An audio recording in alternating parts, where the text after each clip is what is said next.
너만 죽으면 네 친정집이랑 땅 싹 정리해서 우리 기철이 새 출발시킬 거야. 잠깐만 참어. 그럼 다 끝나.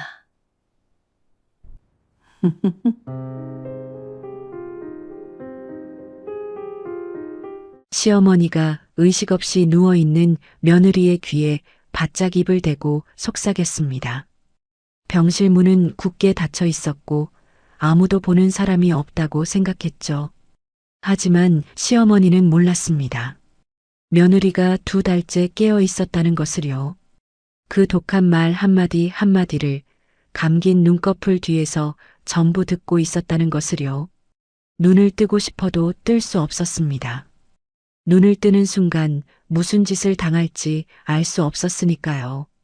며느리가 할 수 있는 것이라곤 침대 밑을 닦으러 청소부의 손등을 톡톡 두드리는 것뿐이었습니다. 그 절박한 2번의 신호가 이 병실에 숨겨진 추악한 비밀을 뒤바꿔 놓을 줄은 아무도 몰랐죠. 시어머니는 왜 며느리가 죽어야 한다고 했을까요? 그리고 그 청소부는 왜 목숨을 걸고 이 며느리를 살리려 했을까요?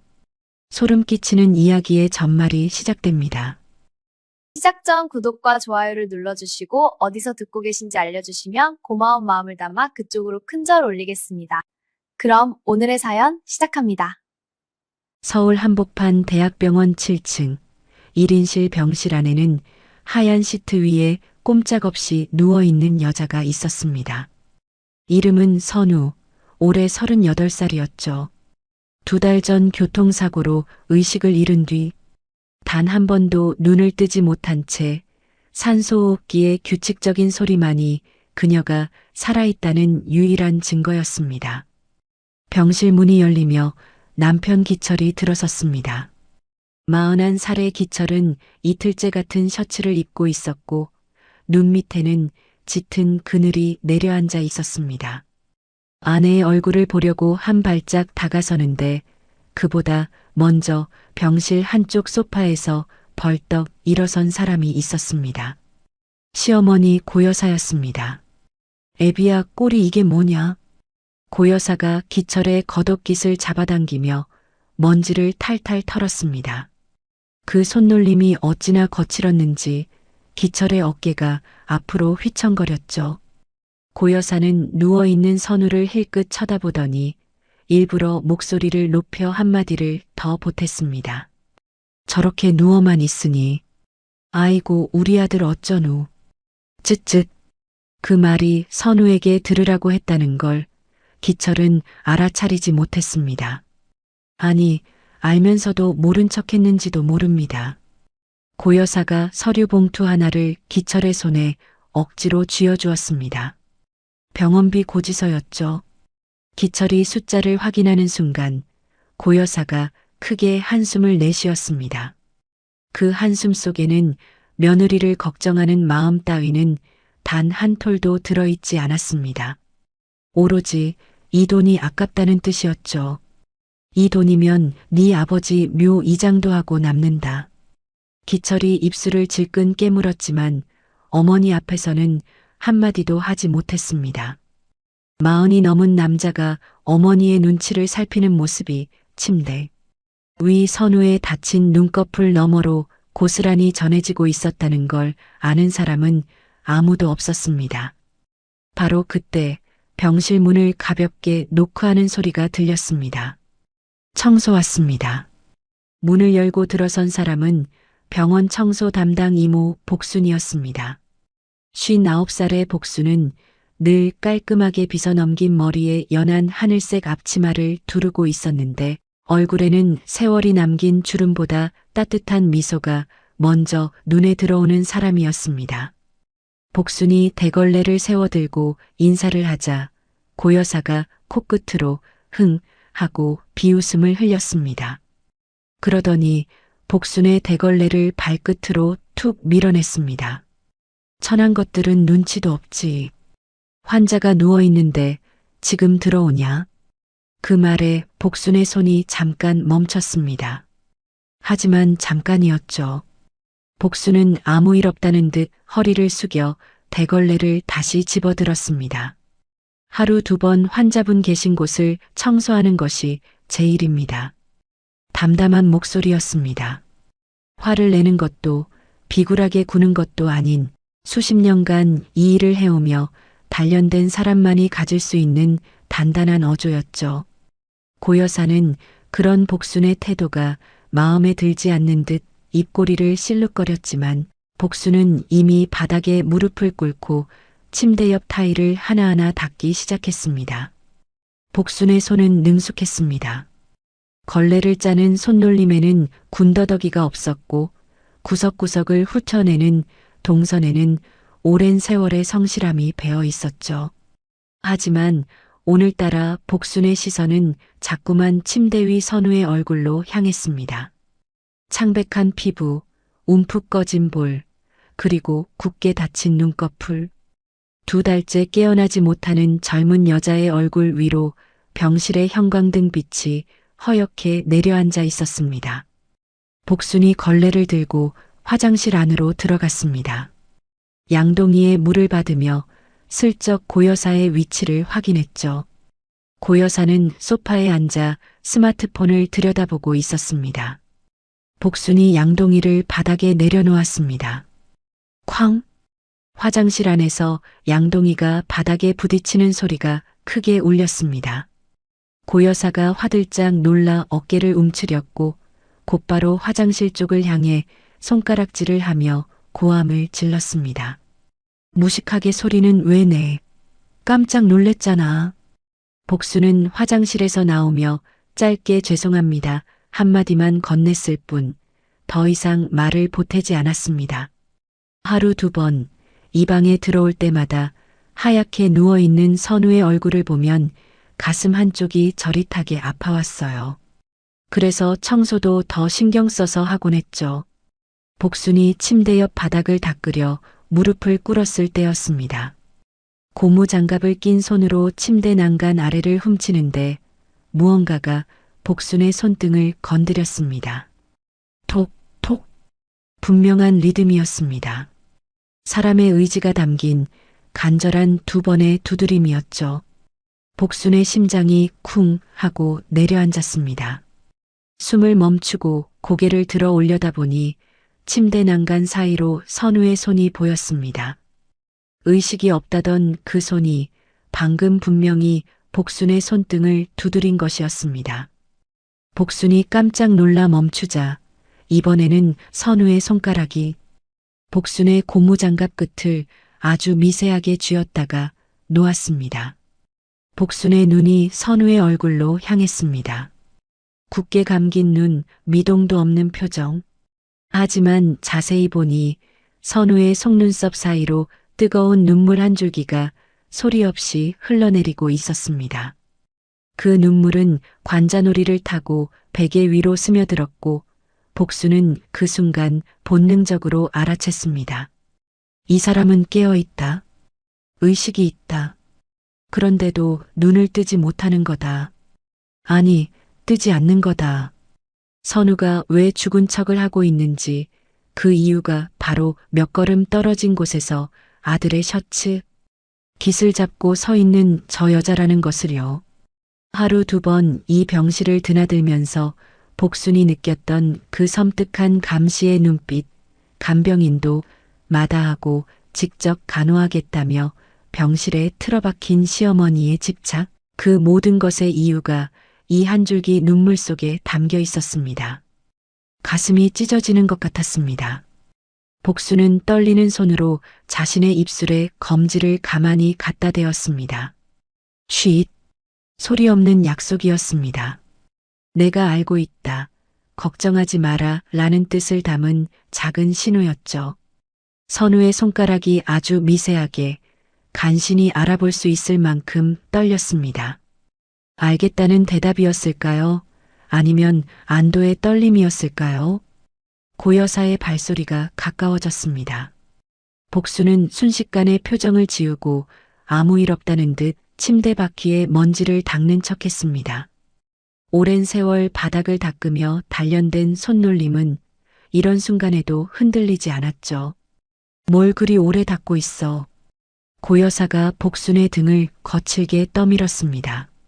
청소 다 했으면 당장 나가. 고여사의 목소리에는 짜증을 넘어선 무언가가 있었습니다. 경계심이었죠. 마치 자신의 영역에 침입한 외부인을 몰아내듯 고여사의 눈빛이 복순을 향해 날카롭게 빛났습니다. 복순은 청소 카트를 밀고 복도로 나왔지만 다리에 힘이 풀려 곧장 걸을 수가 없었습니다. 복도 벽에 한 손을 짚고 거친 숨을 몰아쉬었죠. 손등 위에 남아있는 선우의 손끝 감촉이 장갑을 벗은 뒤에도 사라지지 않았습니다. 톡, 톡. 그 두 번의 두드림이 자꾸만 가슴속에서 메아리 쳤습니다. 저 안에 갇혀있는 젊은 여자가 유일하게 보낸 구조. 신호를 받은 사람이 자신이라는 사실이 복순의 어깨를 무겁게 짓눌렀습니다. 복순은 벽에 기댄 채 눈을 감았습니다. 선우의 감긴 눈꺼풀 사이로 흘러내리던 뜨거운 눈물이 떠올랐죠. 무섭고 외롭고 간절한 그 눈물. 그 눈물의 무게가 복순의 가슴 한가운데를 뜨겁게 적셔왔습니다. 이때까지만 해도 복순은 몰랐습니다. 오늘 이 손끝의 만남이 두 여자의 운명을 어떻게 뒤바꿔 놓을지, 그리고 저 병실 안에 웅크리고 있는 아기가 얼마나 깊고 잔인한 것인지를. 복순은 떨리는 손으로 앞치마 끈을 다시 여미고 청소 카트의 손잡이를 꽉 쥐었습니다. 다시 저 안으로 들어가야 합니다. 내일도 모레도 하루 두 번. 복순의 발걸음이 복도 끝을 향해 천천히 그러나 단단하게 옮겨지기 시작했습니다. 그날 밤 복순은 잠을 이루지 못했습니다. 좁은 원룸 침대에 누워 천장을 바라보는데 자꾸만 선우의 손끝 감촉이 되살아났죠. 톡, 톡. 그 간절한 두드림 속에 담겨있던 떨림이 복순의 손등 위에서 좀처럼 사라지지 않았습니다. 대체 저 젊은 여자가 왜 그토록 필사적으로 자신에게 신호를 보냈을까?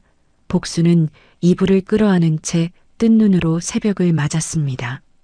다음 날 오전 복순이 청소 카트를 끌고 7층 복도에 도착했을 때 병실 안에서 콧노래가 흘러나왔습니다. 고여사의 목소리였죠.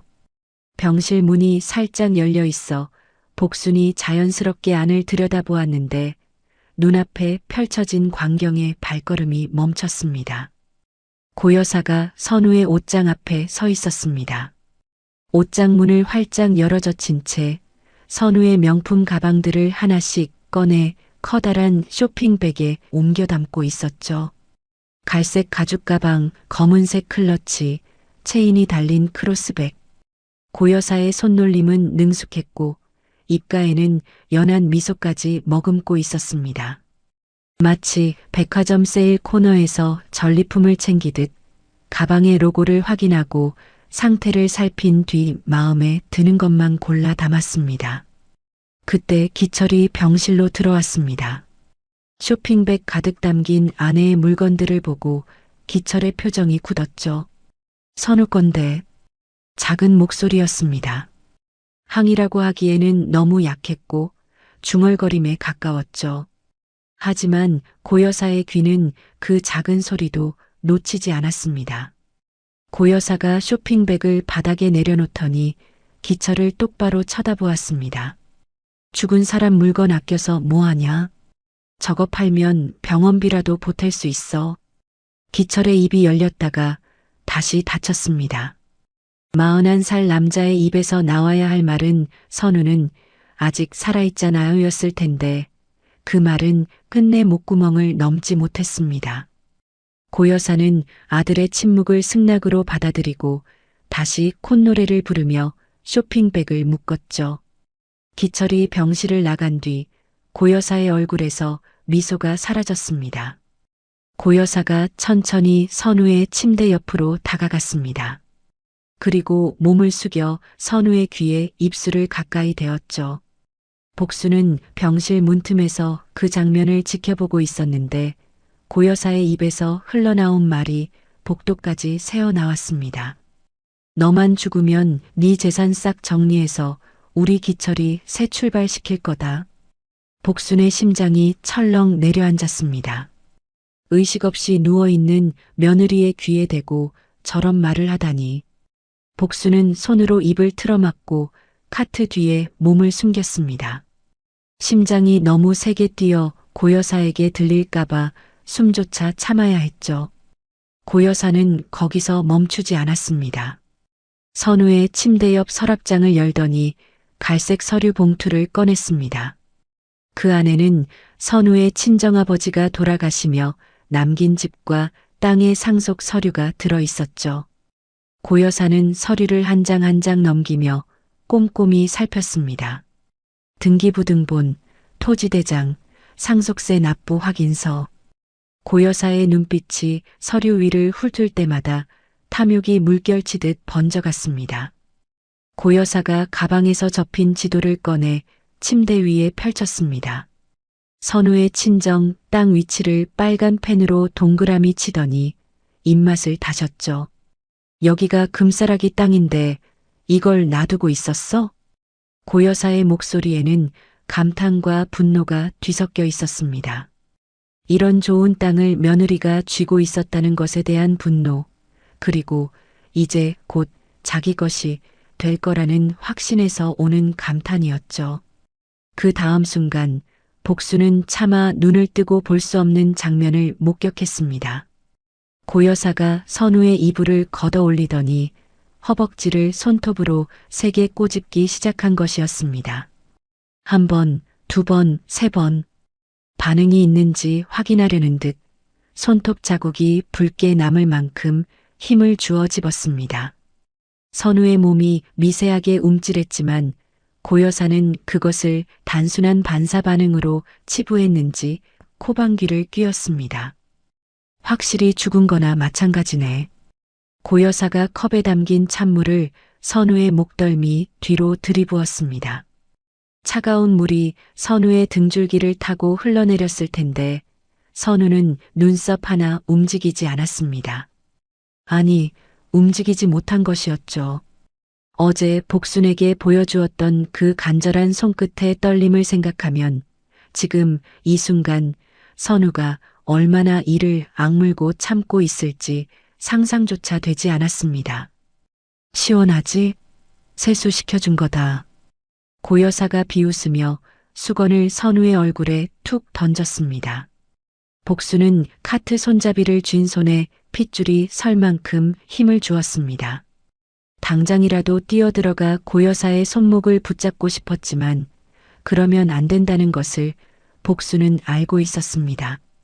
자신이 흥분해서 소동을 벌이면 오히려 선우에게 다가갈 수 있는 유일한 통로가 끊기는 것이었으니까요.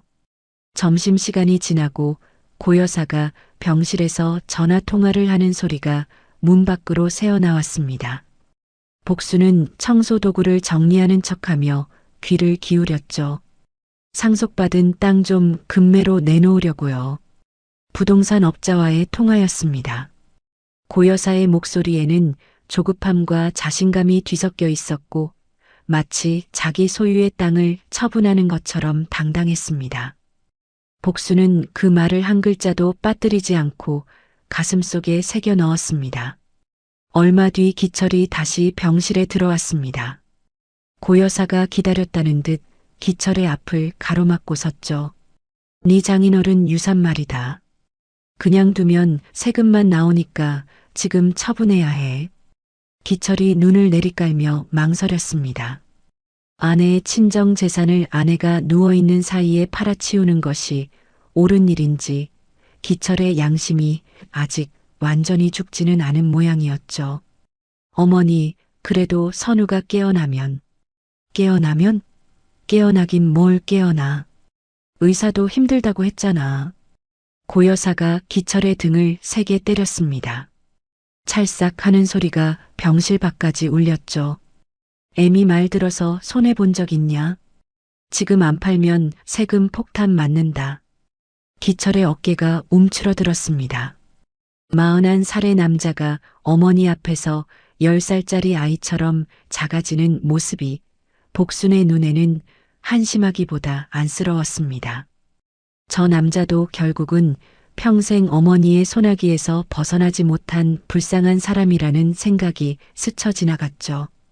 오후 3시 두 번째 청소 시간이 돌아왔습니다.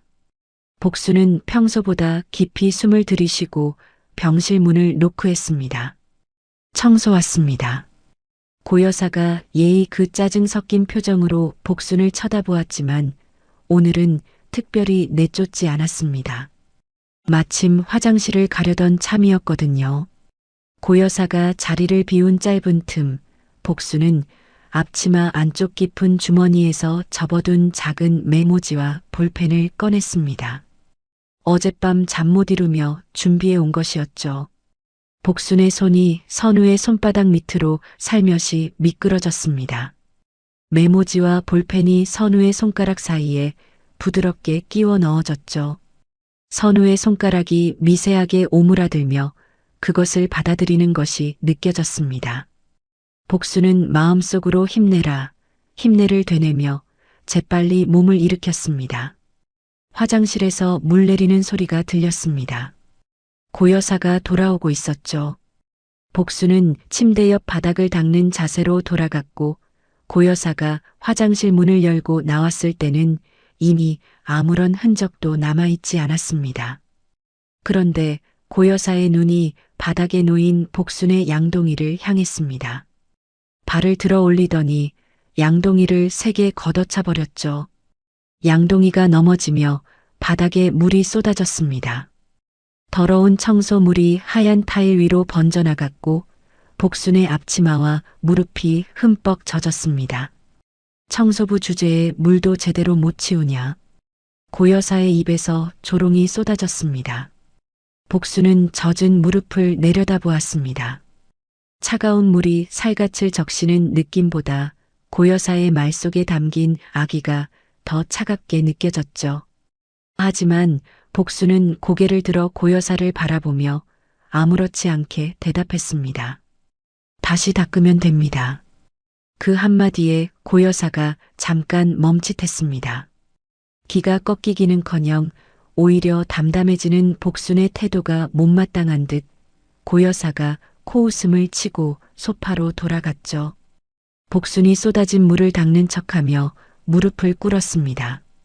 고개를 살짝 들어 침대 위를 올려다보았죠.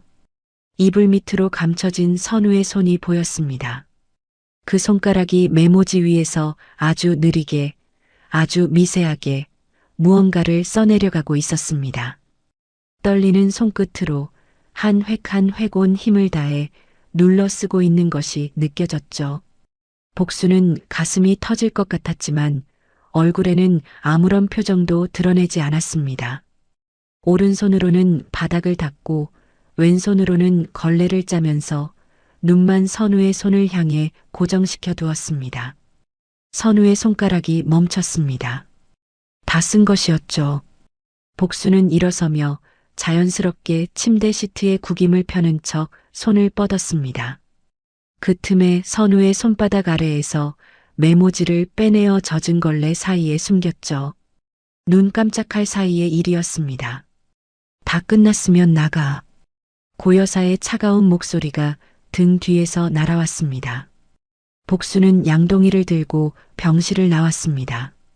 복도를 걸어 직원용 화장실에 들어간 뒤 칸문을 잠그고 떨리는 손으로 걸레 사이에 숨긴 메모지를 꺼냈습니다. 젖은 메모지 위에 삐뚤빼뚤하게 적힌 글씨가 보였습니다.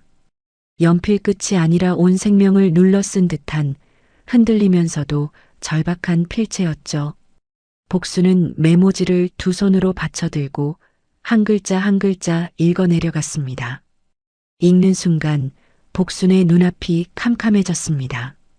다리에서 힘이 빠져 변기 뚜껑 위에 주저앉았고 메모지를 쥔 손이 사시나무처럼 떨렸습니다. 거기에는 이렇게 적혀 있었습니다. 살려주세요. 어머니가 제 차 브레이크를. 문장은 거기서 끊겨 있었습니다. 마지막 글자가 흐릿하게 번져 있는 것을 보면 쓰다가 힘이 다한 것이었죠. 하지만 그 짧은 문장 하나가 전하는 진실의 무게는 복순의 온몸을 짓누르기에 충분했습니다. 사고가 아니었던 것입니다. 시어머니가 며느리의 차 브레이크를 조작한 것이었습니다. 복순의 입에서 신음이 새어나왔습니다. 떨리는 손으로 메모지를 접어 신발 밑창 사이에 깊숙이 밀어 넣었죠. 아무도 찾을 수 없는 곳에 세상에서 가장 무거운 비밀을 숨긴 것이었습니다. 복수는 화장실 칸 안에서 한참을 움직이지 못했습니다. 머릿속에서 수만 가지 생각이 폭풍처럼 소용돌이쳤죠. 경찰에 가야 하나, 병원에 알려야 하나 하지만 증거가 이 메모지 하나뿐인데 누가 믿어줄까? 의식불명 환자가 쓴 글씨라고 내밀면 오히려 자기가 미친 사람 취급을 받을 수도 있었습니다. 복수는 두 눈을 질끈 감았습니다. 그리고 선우의 얼굴을 떠올렸죠. 감긴 눈꺼풀 사이로 흘러내리던 그 뜨거운 눈물, 장갑 끝을 간신히 쥐었다 놓던 그 떨리는 손가락, 그리고 온 힘을 다해 눌러 쓴 살려주세요라는 세 글자. 이 사람을 살려야 합니다. 반드시. 복수는 천천히 눈을 떴습니다. 떨림이 멈춰 있었습니다. 두려움이 사라진 것은 아니었지만 그보다 더 큰 무언가가 가슴속에서 타오르기 시작했죠. 그것은 분노도 아니고 정의감도 아닌 어쩌면 한 여자의 목숨 앞에서 더 이상 물러설 수 없다는 등이 벽에 닿은 사람만이 가질 수 있는 단단한 결심이었습니다. 복수는 신발 밑창을 꾹 눌러 확인하고 화장실 문을 열었습니다. 거울에 비친 자신의 얼굴은 창백했지만 눈빛만은 어둠 속에서도 빛나는 숯불처럼 붉게 타오르고 있었습니다. 며칠이 지났지만 복순의 신발 밑창 안에 숨겨진 메모지는 단 한순간도 잊히지 않았습니다. 살려주세요. 어머니가 제 차 브레이크를. 이 한 줄의 문장이 복순의 걸음걸음마다 발바닥을 통해 올라와 심장을 두드리고 있었죠. 복순은 고민에 고민을 거듭했습니다. 경찰에 가야 할까? 병원에 알려야 할까? 하지만 증거라고는 의식불명 환자가 떨리는 손으로 끼적인 메모지 한 장뿐이었습니다. 게다가 자신은 병원 청소부에 불과했죠. 부유한 시어머니의 말과 청소 이모의 말 중 세상이 어느 쪽 손을 들어줄지 복수는 너무나 잘 알고 있었습니다. 그래서 복수는 기다리기로 했습니다. 더 확실한 것이 필요했죠. 선우를 살리려면 섣불리 움직여서는 안 되었습니다. 한번 들키면 영영 선우 곁에 갈 수 없게 되니까요. 그날 오전 청소 시간 복순이 7층 복도를 지나는데 병실 안에서 고여사의 날카로운 목소리가 들려왔습니다. 전화 통화 중이었죠. 변호사님, 친정에서 받은 집이랑 땅 증여 절차 빨리 밟아주세요. 며느리가 이 상태인데 언제 어떻게 될지 모르잖아요. 복순의 발이 병실 문 앞에서 멈췄습니다. 청소 카트의 바퀴를 잡아 소리가 나지 않게 하면서 고여사의 말 한마디 한마디에 귀를 기울였죠. 위임장은 제가 준비해놨어요. 아들 이름으로 하면 되는 거잖아요. 네, 빨리요. 전화를 끄는 고여사의 입꼬리가 올라가는 것이 문틈 사이로 보였습니다. 복수는 이를 악물었죠. 며느리가 의식불명으로 누워있는 사이에 친정 재산을 가로채려는 것도 모자라 그 며느리를 그 지경으로 만든 장본인이 태연하게 법적 절차까지 밟고 있다니. 복순의 손등에 핏줄이 불끈 솟았지만 걸레를 쥔 손은 내려놓지 않았습니다. 오후가 되자 고여사의 작전은 한 단계 더 올라갔습니다. 기철이 병실에 도착하자마자 고여사가 서랍에서 서류 한 뭉치를 꺼내 기철의 앞에 펼쳐놓았습니다. 복수는 화장실 청소를 핑계로 병실 안에 있었기에 소파 뒤편에서 벌어지는 일을 고스란히 목격할 수 있었죠. 기철아, 이것 좀 봐라. 고여사가 내민 서류의 제목이 복순의 눈에 들어왔습니다. 연명치료 중단 결정 합의서, 이른바 존엄사 동의서였습니다. 복순의 등줄기에 찬물을 끼얹은 듯 소름이 돋았죠. 어머니, 이게 뭐예요? 기철의 목소리가 떨렸습니다. 서류를 받아든 손끝도 눈에 띄게 흔들리고 있었죠. 보면 모르냐? 선우를 이제 그만 보내주자는 거다. 고여사의 말투는 놀라울 만큼 차분했습니다. 마치 저녁 메뉴를 정하듯 며느리의 생사를 논하는 목소리가 병실 안공기를 서늘하게 얼렸죠. 2달째 눈도 못 뜨는 사람한테 언제까지 병원비를 쏟아부을 거냐? 의사도 가능성 낮다고 했잖아. 기철이 서류를 내려놓으며 고개를 저었습니다. 그래도 이건 아니잖아요. 너까지 인생 망칠 거냐? 고여사가 악을 썼습니다. 병실 안이 쩌렁쩌렁 울릴 만큼 높은 목소리였죠. 복순이 화장실 안에서 움찔했고 침대 위의 선우도 이불 밑에서 보이지 않는 떨림을 감추고 있었을 것입니다. 고여사의 눈에 눈물이 맺혔습니다.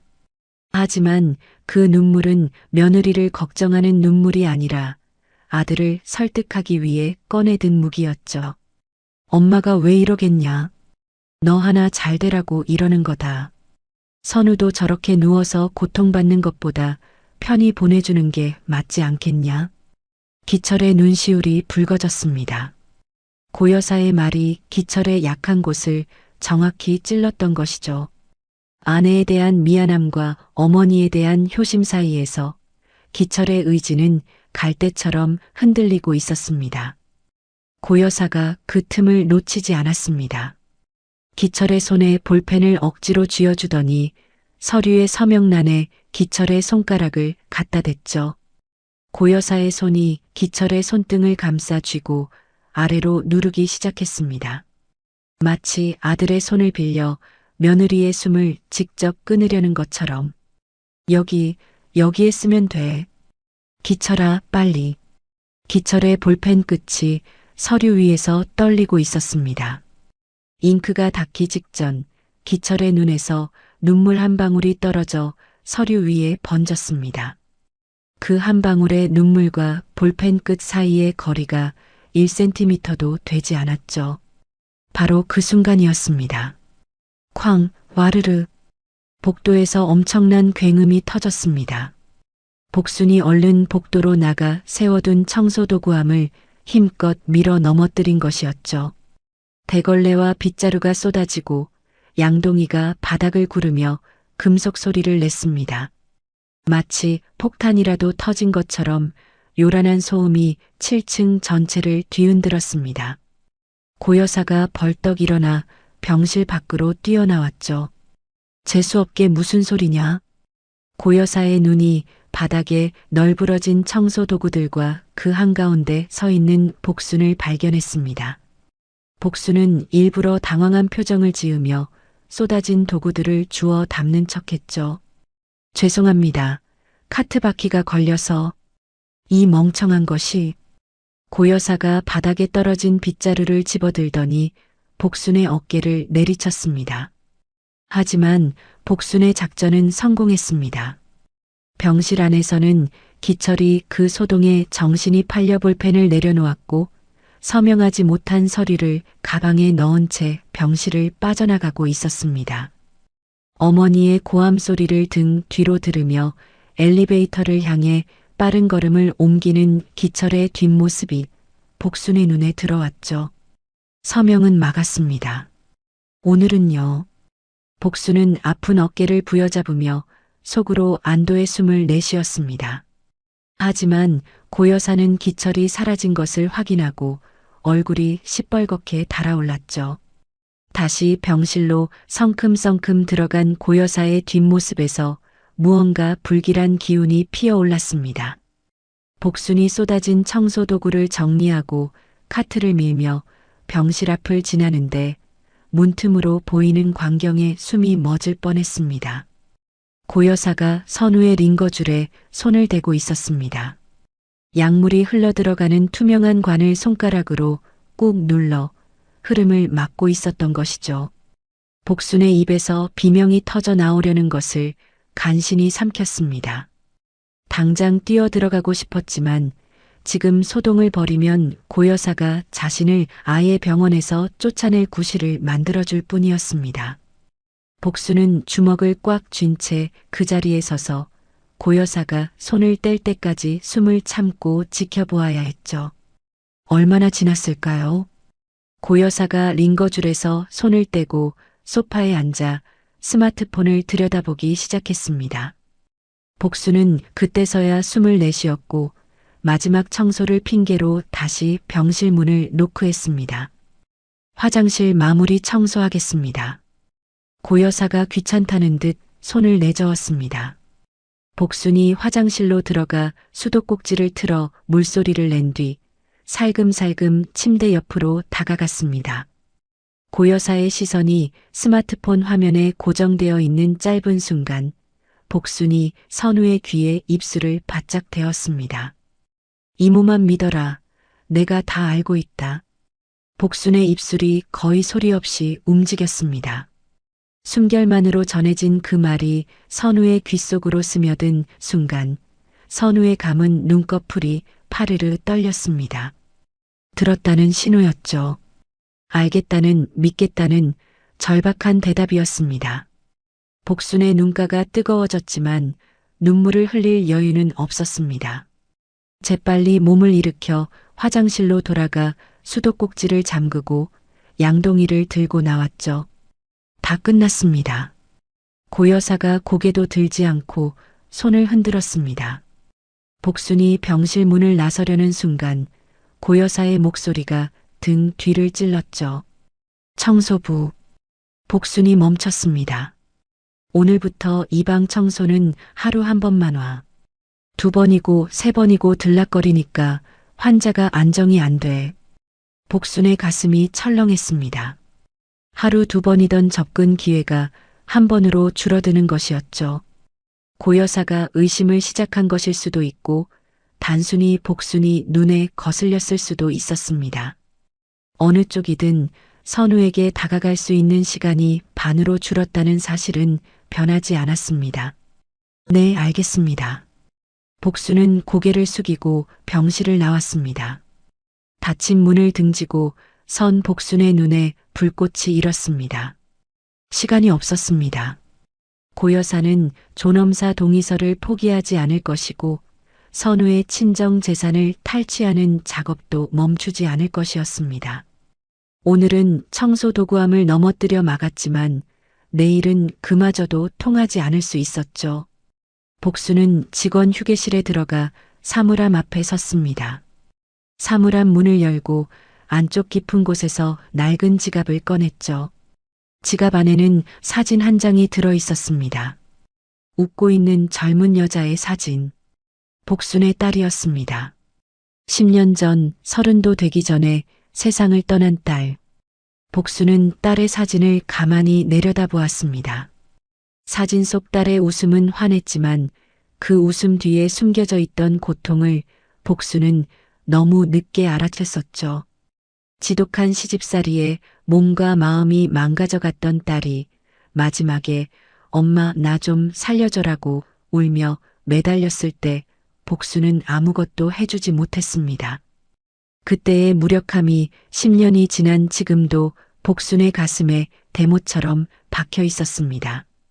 매일 밤 잠들기 전 딸의 얼굴이 떠오르고 매일 아침 눈을 뜰 때마다 딸에게 해주지 못한 것들이 목을 조여왔죠. 그런데 지금 저 병실 안에 자신의 딸과 똑같은 처지의 여자가 누워 있었습니다. 시어머니에게 짓밟히고 남편에게 외면당하고 세상 누구도 자신의 편이 없는 그 막막한 외로움 속에서 유일하게 손을 내민 사람이 청소 이모인 자신이었다는 사실이 복순의 가슴을 뜨겁게 달궜습니다. 복순은 딸의 사진을 가슴에 대고 눈을 감았습니다. 보고 싶은 내 딸 경은아, 엄마가 이번에는 꼭 살릴게. 반드시. 그 한마디가 텅 빈 휴게실 안에서 메아리 쳤습니다. 복순은 거울 앞에 서서 흘린 눈물을 닦고 흐트러진 머리카락을 다시 빗어 넘겼습니다. 거울 속 자신의 얼굴은 59살 청소부의 얼굴이었지만 눈빛만큼은 무엇도 두렵지 않은 사람의 것이었습니다. 당신 죄, 내가 반드시 밝혀낸다. 이때부터였습니다. 병원 7층 1인실을 둘러싼 보이지 않는 전쟁이 본격적으로 시작된 것은요. 보이지 않는 전쟁의 첫 번째 작전은 아이러니하게도 쓰레기통에서 시작되었습니다. 복수는 퇴근 후 집에 돌아와 밤새 궁리를 했습니다. 메모지 한 장으로는 부족하다는 것을 누구보다 잘 알고 있었죠. 경찰이든 검찰이든 의식불명 환자가 떨리는 손으로 끼적인 글씨 한 줄을 증거로 인정해줄 리 만무했습니다. 고여사의 입에서 나오는 말, 고여사가 저지르는 행동, 그것을 생생하게 담아낼 수 있는 무언가가 필요했죠. 다음 날 아침, 복수는 집에서 오래된 스마트폰 한 대를 가져왔습니다. 몇 년 전 기종을 바꾸면서 서랍 깊숙이 넣어두었던 것인데 녹음 기능만큼은 아직 멀쩡하게 살아있었죠. 복수는 병실에 놓을 쓰레기통에 검은 비닐봉투를 들어 올리고 그 아래 바닥에 스마트폰을 눕혀 놓았습니다. 녹음 버튼을 누르고 그 위를 다시 비닐봉투로 덮었죠. 밖에서 보면 그저 쓰레기를 담는 통일 뿐 그 안에 누군가의 목소리를 가두는 장치가 숨어 있으리라고는 아무도 상상하지 못할 것이었습니다. 청소 왔습니다. 복순이 병실 문을 노크하고 카트를 밀며 들어섰습니다. 고여사는 침대 옆 접이식 탁자에 서류를 펼쳐놓고 무언가에 집중하고 있었죠. 선우의 친정아버지가 남긴 부동산 관련 서류들이었습니다. 등기부등본, 감정평가서, 지적도까지. 고여사의 손가락이 서류 위를 더듬을 때마다 입꼬리가 탐욕스럽게 말려 올라갔습니다. 복수는 바닥을 닦으며 미리 준비한 쓰레기통을 침대 가까이 밀어 넣었습니다. 쓰레기통 안에 스마트폰이 고여사의 목소리를 하나도 빠뜨리지 않고 삼켜드리는 중이었죠. 고여사가 서류를 넘기다 말고 스마트폰을 들어 어딘가에 전화를 걸었습니다. 감정가가 그것밖에 안 돼? 땅 위치 봤잖아. 앞으로 개발 들어가면 10배는 뛸 자리야.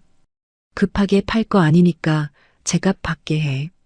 전화를 끄는 고여사의 입에서 혀를 차는 소리가 났습니다. 금매로 내놓겠다더니 이제는 제값을 받겠다고 하는 것을 보면 며느리의 재산을 가로챌 궁리가 더 정교해지고 있다는 뜻이었죠. 바로 그때 고여사가 서류 사이에서 무언가를 꺼내 들었습니다. 복순이 바닥에 무릎을 꿇고 침대 아래를 닦는 척하며 고개를 살짝 들어 올린 순간 고여사의 손에 들린 것이 눈에 들어왔죠. 빨간 인주였습니다. 그리고 그 옆에 백지 위임장 한 장이 놓여 있었습니다. 고여사가 침대 옆으로 다가갔습니다. 선우의 이불을 걷어 올리더니 오른손을 꺼내 들었죠. 그리고 선우의 입에 거즈를 물리기 시작했습니다. 고통의 소리를 내지 못하게 하려는 것이었습니다. 복순의 눈앞에서 불과 2발자국도 안 되는 거리에서 그 일이 벌어지고 있었습니다. 고여사가 선우의 오른손 검지를 잡더니 인주 위에 억지로 누르기 시작했죠. 선우의 손가락이 미세하게 저항하는 것이 보였습니다. 힘없는 환자의 손이 할 수 있는 최대한의 반항이었지만 고여사에게는 그마저도 방해가 되었는지 선우의 손가락을 뒤로 꺾기 시작했습니다.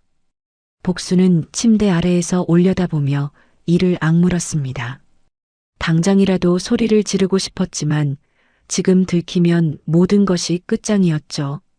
쓰레기통 안의 스마트폰이 이 소리들을 낱낱이 녹음하고 있다는 사실만이 복순의 입을 다물게 했습니다. 조금만 더 참아야 했습니다. 증거가 더 필요했으니까요. 그때 복도에서 간호사의 발소리가 가까워졌습니다. 고여사가 화들짝 놀라 인주와 서류를 등 뒤로 숨기고 선우의 손을 이불 안으로 밀어 넣었죠. 간호사가 들어와 혈압과 체온을 확인하는 동안 고 여사는 아무 일 없다는 듯 소파에 앉아 스마트폰을 들여다보았습니다. 간호사가 나가자 고 여사는 다시 서류를 꺼내려다 바닥에 엎드린 복순과 눈이 마주쳤습니다. 고 여사의 눈빛이 싸늘하게 변했습니다. 복순이 얼마나 보았는지 가늠하려는 듯 고 여사의 시선이 복순의 얼굴 위를 느리게 훑었죠. 복순은 일부러 멍한 표정을 지으며 침대 바퀴에 낀 먼지를 손톱으로 긁어냈습니다. 아무것도 보지 못한 사람의 얼굴을 만드는 것이 이 순간 복순이 해야 할 가장 중요한 연기였죠. 하지만 고 여사는 안심하지 않았습니다. 성큼성큼 다가오더니 복순의 뺨을 힘껏 내리쳤습니다. 찰싹! 병실 안에 메마른 소리가 울렸습니다. 복순의 고개가 옆으로 꺾였고 왼쪽 뺨이 화끈하게 달아올랐죠. 턱뼈가 울리는 충격에 눈앞이 하얗게 번쩍였지만 복순은 넘어지지 않았습니다. 청소부 주제에 감히 어딜 쳐다보냐? 그 눈깔 뭐야? 고 여사가 복순의 어깨를 잡고 병실 밖으로 밀어냈습니다. 카트까지 복도로 거칠게 밀려나왔고 양동이에서 물이 철벅 쏟아졌죠. 고 여사가 병실 문을 쾅 닫아버렸습니다. 복순은 얼얼한 뺨을 한 손으로 감싸 쥔 채 복도 끝 직원용 화장실로 비틀거리며 걸어갔습니다. 화장실 칸문을 잠그고 변기 뚜껑 위에 주저앉자 그제야 눈물이 왈칵 쏟아졌습니다. 뺨이 아파서가 아니었습니다. 고 여사에게 맞았다는 수치심 때문도 아니었죠. 붉게 부어오른 뺨을 만지는 순간 10년 전의 기억이 파도처럼 밀려왔기 때문이었습니다. 경은아. 복순의 딸 경은이의 얼굴이 떠올랐습니다. 30도 되기 전 27이던 경은이가 마지막으로 친정을 찾아왔던 날. 볼이 움푹 꺼져 있었고 팔뚝에는 멍이 가시기도 전에 새로운 멍이 겹겹이 들어 있었죠. 경은이는 현관문을 열자마자 복순의 품에 쓰러지듯 안기며 울었습니다. 엄마, 나 좀 살려줘. 시어머니가 남편이 나를 사람 취급을 안 해. 그 목소리가 10년이 지난 지금도 복순의 귓속에 생생하게 남아 있었습니다. 떨리는 목소리, 갈라진 숨소리, 그리고 마른 몸을 떨며 엄마의 손을 놓지 않으려 했던 경은이의 차가운 손가락. 그런데 그날 복순은 딸의 손을 잡아주지 못했습니다. 좀 참아라, 시집살이 안 하는 며느리가 어딨냐라며 딸을 다시 그 지옥으로 돌려보냈던 것이죠. 그것이 복순이 살아있는 경은이를 마지막으로 본 날이었습니다. 석 달 뒤 경은이는 온몸이 망가진 채 병원 중환자실에서 눈을 감았습니다. 복순이 도착했을 때 경은이의 손은 이미 차갑게 식어 있었고 마지막 말 한마디 나눌 수 없었죠. 내가 그때 손을 잡아줬어야 했어. 내가 데리고 나왔어야 했는데. 화장실 칸 안에서 복순의 오열이 터져 나왔습니다. 주먹으로 무릎을 치며 소리 없이 울었죠. 10년 동안 하루도 빠지지 않고 가슴을 짓누르던 그 죄책감이 오늘 고 여사에게 맞은 뺨의 통증과 뒤엉켜 복순의 온몸을 쥐어짰습니다. 그런데 바로 그 고통의 한가운데서 선우의 얼굴이 떠올랐습니다. 감긴 눈꺼풀 사이로 흘러내리던 눈물, 복순의 장갑 끝을 간신히 쥐었다 놓던 손가락, 그리고 온 힘을 다해 눌러 쓴 살려주세요라는 세 글자. 경은이와 같은 눈물이었습니다.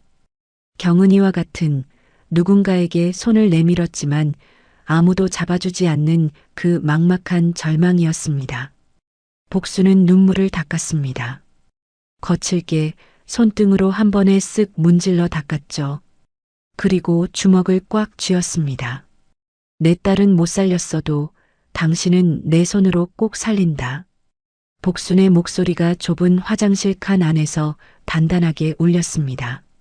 경은이에게 갚지 못한 빚을 선우에게 갚겠다는 것이 아니었습니다. 다시는 눈앞에서 한 사람이 무너지는 것을 손 놓고 지켜보지 않겠다는 복순 자신에게 하는 마지막 약속이었죠. 복순은 부어오른 뺨을 찬물로 씻고 화장실을 나왔습니다. 쓰레기통 안에 스마트폰을 회수해야 했습니다. 고여사가 문을 닫은 뒤에도 분명 혼잣말을 했을 것이고 그 목소리가 고스란히 녹음되어 있을 테니까요. 복순은 카트를 밀고 다시 7층 복도를 지나갔습니다. 병실 문 앞에서 잠시 멈춰 귀를 기울였죠. 안에서 고여사의 코 고는 소리가 들렸습니다. 낮잠이 든 모양이었습니다. 복순이 살금살금 문을 열고 카트만 안으로 밀어넣어 쓰레기통 속 스마트폰을 재빨리 회수한 뒤 소리 없이 문을 닫고 나오려는 순간 선우의 손이 이불 밖으로 나와 침대 프레임의 철골 틈새를 가리키고 있는 것이 보였습니다. 복수는 카트를 침대 가까이 밀며 고개를 숙여 그 틈새를 들여다보았죠. 검은색의 아주 작은 것이 철골 사이에 교묘하게 숨겨져 있었습니다. 메모리 칩이었습니다. 손톱보다 조금 큰 정도의 검은색 저장 장치가 틈새에 끼워져 있었죠. 복순이 침대 밑을 닦는 척하며 손을 뻗었습니다. 떨리는 손가락으로 칩을 빼내어 고무장갑 안쪽으로 미끄러뜨려 넣었습니다. 고여사의 코 고는 소리가 규칙적으로 이어지는 것을 확인하고 복순은 카트를 끌며 조용히 병실을 빠져나왔죠. 퇴근 후 집에 돌아와 오래된 노트북에 칩을 연결했을 때 화면에 펼쳐진 것은 차량 블랙박스 영상이었습니다. 어두운 주차장에서 누군가가 차량 하부에 몸을 숙이고 있었죠.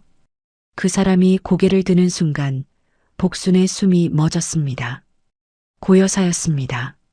틀림없는 고여사의 얼굴이 화면 가득 잡혔고 그 손에는 공구가 들려 있었습니다. 브레이크 라인 주변을 만지작거리며 무언가를 하고 있는 고여사의 입술이 움직였죠. 영상의 음질이 좋지 않았지만 복수는 몇 번이고 되돌려 들으며 그 말을 알아냈습니다. 이것만 하면 돼. 네가 없어야 기철이가 산다. 복수는 노트북 앞에서 두 손으로 얼굴을 감쌌습니다. 메모지에 적힌 선우의 글씨가 사실이었던 것입니다. 교통사고가 아니라 시어머니가 저지른 살인미수였다는 것이 이 영상 한편으로 증명된 것이었죠. 복수는 칩을 앞치마 안쪽 깊은 주머니에 넣고 실로 입구를 꿰매어 봉했습니다. 이 칩은 선우의 생명줄이자 고여사를 끌어내릴 유일한 무기였으니까요. 그런데 복순이 모르는 사이 고여사의 올가미도 조여오고 있었습니다. 다음 날 오전 복순이 7층 복도에서 청소를 하는데 수간호사가 다가와 복순의 팔을 잡았습니다. 복순 여사님, 잠깐 사무실로 와봐요. 수간호사의 표정이 심상치 않았습니다. 사무실에 도착하니 보안 요원 2명이 서 있었고 그 뒤에 고여사가 팔짱을 끼고 서 있었죠. 고여사의 입꼬리가 미세하게 올라가 있었습니다. 이 청소부가 내 명품 지갑을 훔쳤어요. 고여사가 차분하게 그러나 독이 묻은 목소리로 말했습니다. 복순의 머릿속이 하얘졌죠. 저는 그런 적 없습니다. 사물함을 확인해 보면 되잖아요. 보안 요원이 복순의 사물함으로 향했습니다. 복순은 당당하게 따라갔죠. 자신이 훔친 것이 없으니 사물함에 있을 리가 없다고 확신했으니까요. 하지만 보안 요원이 사물함 문을 열었을 때 복순의 눈이 경악으로 벌어졌습니다.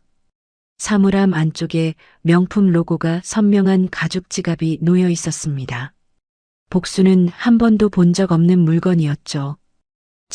저건 제 것이 아닙니다. 누가 넣어둔 겁니다. 복순의 목소리가 떨렸습니다. 하지만 고여사가 지갑을 집어들며 여기 내 이니셜이 새겨져 있잖아요 라고 태연하게 말하는 순간 상황은 이미 기울어져 있었죠. 수간호사가 난감한 표정으로 복순을 바라보았습니다. 병원 규정상 환자 보호자의 물품 도난 신고가 접수되면 해당 직원을 우선 조사해야 했고 증거가 사물함에서 나온 이상 복순을 감싸줄 수 있는 사람은 아무도 없었습니다.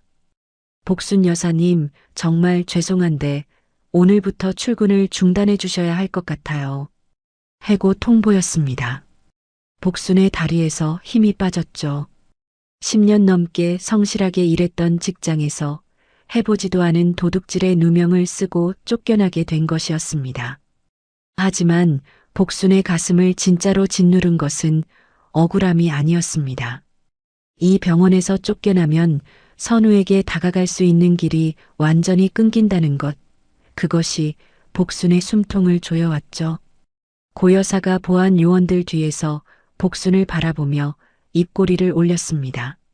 아무도 보지 못하는 각도에서 복순에게만 보이는 승리의 미소를 지은 것이었죠. 복순은 그 미소를 정면으로 받아내었습니다. 그리고 앞치마 안쪽 주머니를, 실로 꿰맨 그 주머니를 손으로 살짝 눌러보았습니다. 작고 단단한 칩의 감촉이 손끝에 전해졌죠.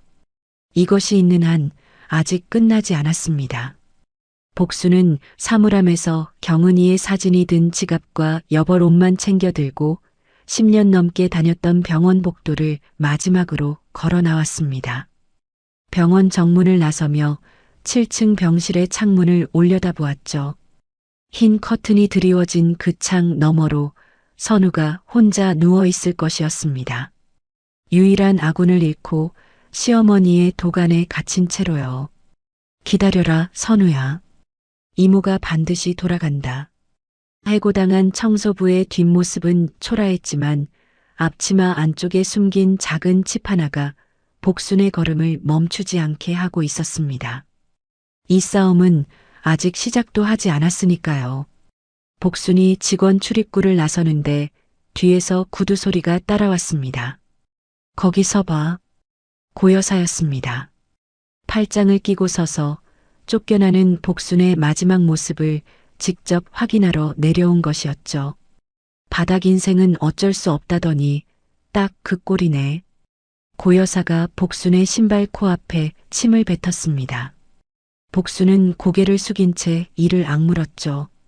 한마디라도 잘못하면 선우 곁으로 영영 돌아갈 수 없다는 걸 알고 있었으니까요. 고 여사가 코웃음을 치고 돌아서는 순간 복순의 눈에 무언가가 들어왔습니다. 출입구 옆 분리수거함 위에 매듭이 풀린 검은 비닐봉투가 하나 놓여 있었는데 안에서 삐져나온 종이에 이런 글씨가 적혀 있었죠. 선우명의 토지 위임장으로 매각 후 기철 명의로 이전. 복순의 심장이 쿵 내려앉았습니다. 재빨리 봉투 안에 종이 뭉치를 꺼내 가방에 밀어 넣었죠. 감정가, 예상 매각 시기, 돈의 흐름까지 빼곡히 적힌 고 여사의 부동산 탈취 계획서였습니다. 서류를 새로 정리하면서 이전 메모를 버린 모양이었죠. 블랙박스 칩에 이어 두 번째 퍼즐 조각이 운 좋게 손에 들어온 것이었습니다. 병원 로비를 빠져나가려는데 정문 유리문 너머로 기철이 들어오는 모습이 보였습니다. 복수는 마지막 기회라는 생각에 기철 앞으로 다가갔습니다. 사장님, 잠깐만요. 드릴 말씀이 있습니다. 사모님이 위험합니다. 어머님이 사모님 재산을. 하지만 기철은 이미 어머니에게 세뇌당한 뒤였죠. 그만하세요. 물건도 훔치다 걸리셨다면서요. 기철이 복순을 밀어내고 엘리베이터 안으로 사라졌습니다. 남편이라는 사람마저 적골이니 병실에 홀로 누운 선우가 얼마나 외로울지 생각하니 코끝이 시큰해졌죠. 그 시각 7층 병실에서는 고 여사의 전성기가 펼쳐지고 있었습니다. 선우의 보석 케이스를 열어놓고 진주 목걸이를 자기 목에 걸어보고 금팔찌를 손목에 차보며 병실 거울 앞에서 고개를 이리저리 돌렸죠. 의식 없이 누워있는 며느리의 침대 바로 옆에서 며느리의 폐물을 제 것인 양걸치고 있는 모습이 차마 사람이 할 수 있는 짓이라고는 믿기 어려웠습니다. 고 여사가 진주 목걸이를 목에 건 채 선우의 침대 옆에 섰습니다. 수건 한 장을 집어들더니 선우의 코와 입 위에 천천히 내려놓았죠. 너만 없으면 이 목걸이도 그 집도 그 땅도 다 우리 기철이 거야. 나지막하지만 도끼가 베어든 목소리였습니다. 수건 아래에서 선우의 입술이 보이지 않게 떨리고 있었을 것입니다. 잠시 뒤 고여사가 수건을 걷어내자 선우의 관자놀이를 타고 눈물 한 줄기가 소리 없이 흘러내렸죠. 고여사는 그 눈물을 보고도 코웃음만 쳤습니다. 한편 복수는 집으로 돌아가지 않았습니다. 편의점에서 보호자용 마스크와 모자를 사서 깊이 눌러 쓰고 병원 뒷골목의 세탁물 반입구로 향했죠. 10년 넘게 이 병원에서 일했던 복수는 뒷문이 열리고 닫히는 시간, 보안 카메라의 사각지대까지 손바닥 보듯 알고 있었습니다. 오후 4시 세탁업체 트럭이 물건을 내리는 틈을 타 복순이 뒷문으로 미끄러져 들어갔죠.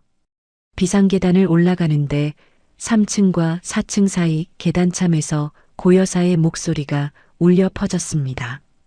병실에서 하기 꺼리는 전화를 여기서 하고 있었던 것이죠. 복수는 숨을 멈추고 벽에 바짝 붙어 스마트폰 녹음 버튼을 눌렸습니다. 김 사장, 토지 감정가 맞춰줄 수 있지? 시세보다 낮게 잡아서 빨리 넘기고 차액은 우리끼리 나누는 거야. 며느리? 걱정 마. 며느리는 깨어날 일 없어. 헐값 매각의 차액 착보까지 고여사의 공모 내용이 녹음기 안으로 고스란히 빨려 들어갔습니다. 세 번째 퍼즐 조각이었죠. 7층 복도에 올라온 복수는 간호사 스테이션 옆 쓰레기통에서 고여사가 버린 영수증 뭉치를 발견했습니다. 대부분은 쓸모없는 것들이었지만 뭉치 맨 아래에서 접힌 종이 한 장이 나왔을 때 복순의 손이 멈추었죠. 자동차 정비소 수리 내역서였습니다. 날짜는 선우의 사고 이틀 전, 차량 번호는 선우의 차와 일치했고 수리 항목에는 브레이크 라인 점검이라고 적혀 있었습니다. 그런데 의뢰인 이름이 선우가 아닌 고여사로 되어 있었죠. 블랙박스 영상이 현장을 잡았고 이 내역서가 사전 계획까지 증명해주는 네 번째 퍼즐 조각이었습니다. 그날 밤 고여사가 마지막 칼을 빼들었습니다. 아무도 없는 병실에서 고여사가 선우의 산소호흡기 유량 조절 다이얼을 천천히 돌리기 시작했죠. 산소 공급량이 줄어들자 선우의 호흡이 거칠어졌고 가슴이 불규칙하게 오르내렸습니다. 삐삐삐삐삐. 모니터에서 경고음이 터졌습니다. 숫자가 요동치며 빨간 불이 깜빡였지만 고여사는 눈 하나 깜짝하지 않고 그 화면을 지켜보았죠. 의료진이 달려와 산소를 정상으로 되돌리고 나서야 선우의 심박이 안정되었습니다. 당직 의사가 무슨 일이 있었냐고 묻자 고여사가 손수건으로 눈가를 누르며 대답했죠. 갑자기 환자가 이상해졌어요. 선생님. 저도 깜짝 놀랐습니다. 세상에서 가장 걱정되는 시어머니의 연기였습니다. 아무도 다이얼이 조작되었을 가능성을 의심하지 않았죠.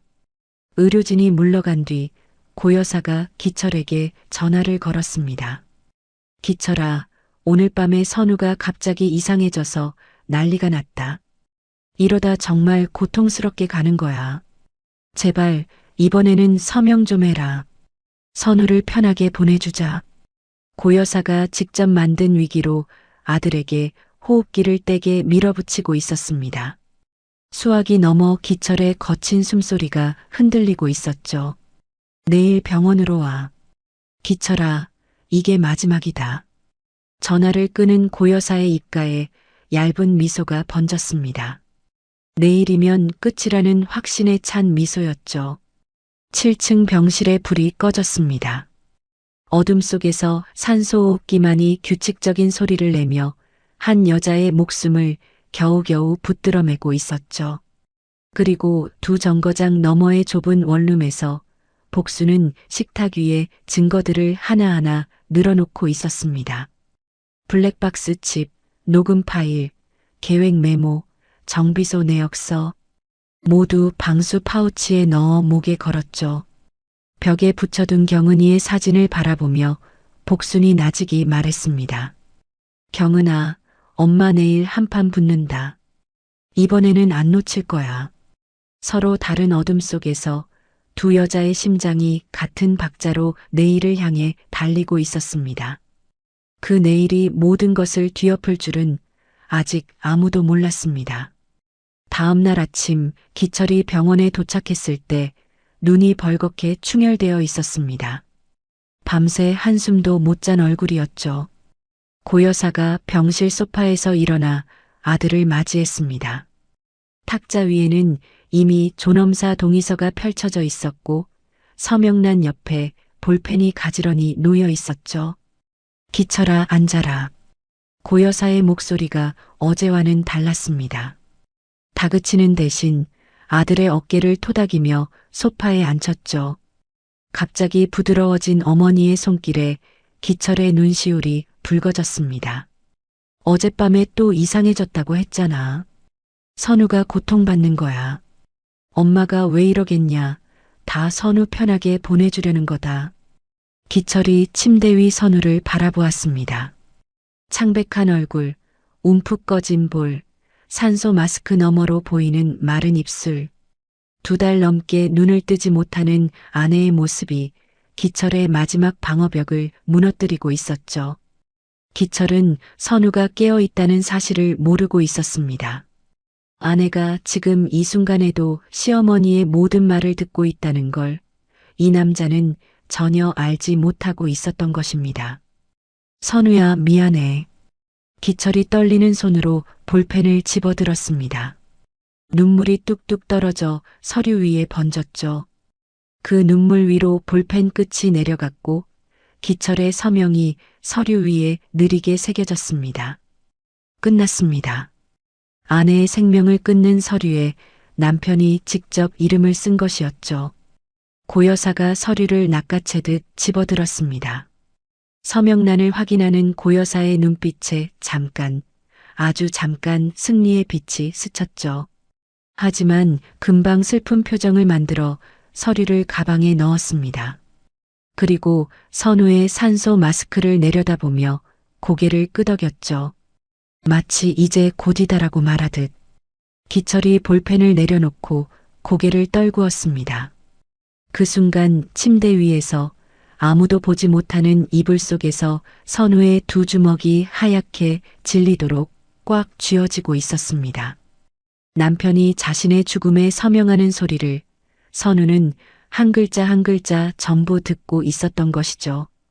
바로 그 시각 병원 정문 밖에서 소동이 벌어지고 있었습니다. 마스크와 모자를 쓴 복순이 보호자 틈에 섞여 로비로 들어서려다 보안 요원에게 발각된 것이었죠. 이 사람 어제 해고된 청소부예요. 보안 요원이 복순의 팔을 잡았습니다. 복순이 뿌리치려 했지만 또 다른 요원이 달려와 복순의 양팔을 뒤로 꺾었죠. 복순의 몸이 질질 끌려 정문 밖으로 나갔습니다. 놔주세요. 7층 환자가 위험해요. 제발. 복순이 소리를 질렀지만 보안 요원들은 막무가내였습니다. 복순의 몸이 정문 밖 아스팔트 위로 밀쳐졌죠. 무릎이 바닥에 찍히며 쓰라린 통증이 올라왔고 손바닥 가죽이 벗겨져 피가 배어 나왔습니다. 마침 하늘에서 비가 쏟아지기 시작했습니다. 굵은 빗줄기가 복순의 머리카락을 적시고 깨진 무릎 위로 흘러내렸죠. 복순은 아스팔트 위에 주저앉은 채 병원 건물을 올려다보았습니다.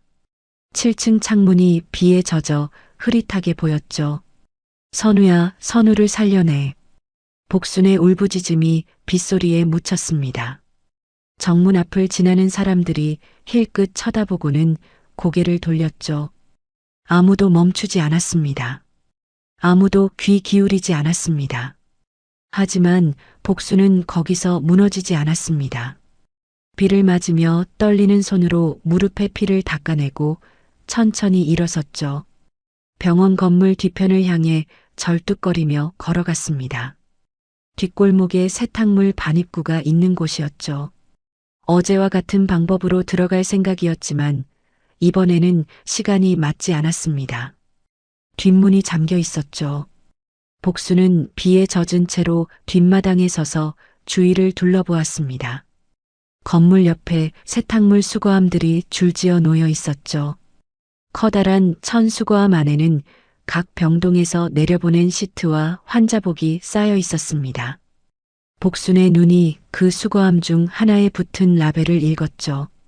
7층 수거분이라고 적혀 있었습니다. 복수는 주위를 한 번 더 살핀 뒤 수거함 안의 세탁물을 양옆으로 밀어내고 그 사이에 몸을 구겨 넣었습니다.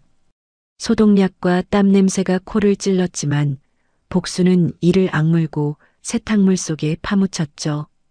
위에서 시트를 잡아당겨 자신의 몸을 완전히 덮었습니다. 얼마나 지났을까요? 수거함이 쿵 하고 움직이기 시작했습니다. 세탁 직원이 수거함을 밀고 건물 안으로 들어가는 것이었죠. 복순의 심장이 미친 듯이 뛰었습니다. 수거함이 세탁물 전용 승강기에 실려 위로 올라가는 진동이 느껴졌고 잠시 뒤 딩 하는 소리와 함께 문이 열렸습니다. 세탁 직원이 수거함을 복도에 내려놓고 다른 층으로 이동하는 발소리가 멀어졌죠. 복순이 조심스럽게 세탁물 사이에서 고개를 내밀었습니다. 익숙한 복도였죠. 7층이었습니다. 하지만 안심할 수 없었습니다. 복도 양쪽에 보안 요원이 서 있었고 간호사 스테이션에는 평소보다 많은 인원이 분주하게 움직이고 있었죠. 뭔가 심상치 않은 분위기였습니다. 그때 선우의 병실 쪽에서 의료진 여러 명이 장비를 밀고 들어가는 모습이 보였습니다. 그 뒤를 따르는 고여사의 얼굴이 복순의 눈에 들어왔죠. 고여사가 손수건으로 눈가를 누르며 의료진에게 말하고 있었습니다. 우리 선우, 편하게 가게 해주세요. 부탁이에요, 선생님. 연명치료 중단 집행이 시작되려는 것이었습니다. 복순의 온몸에 전류가 흐르듯 소름이 돋았습니다. 시간이 없었죠. 지금 저 병실에 들어가지 못하면 선우는 진짜로 죽는 것이었습니다.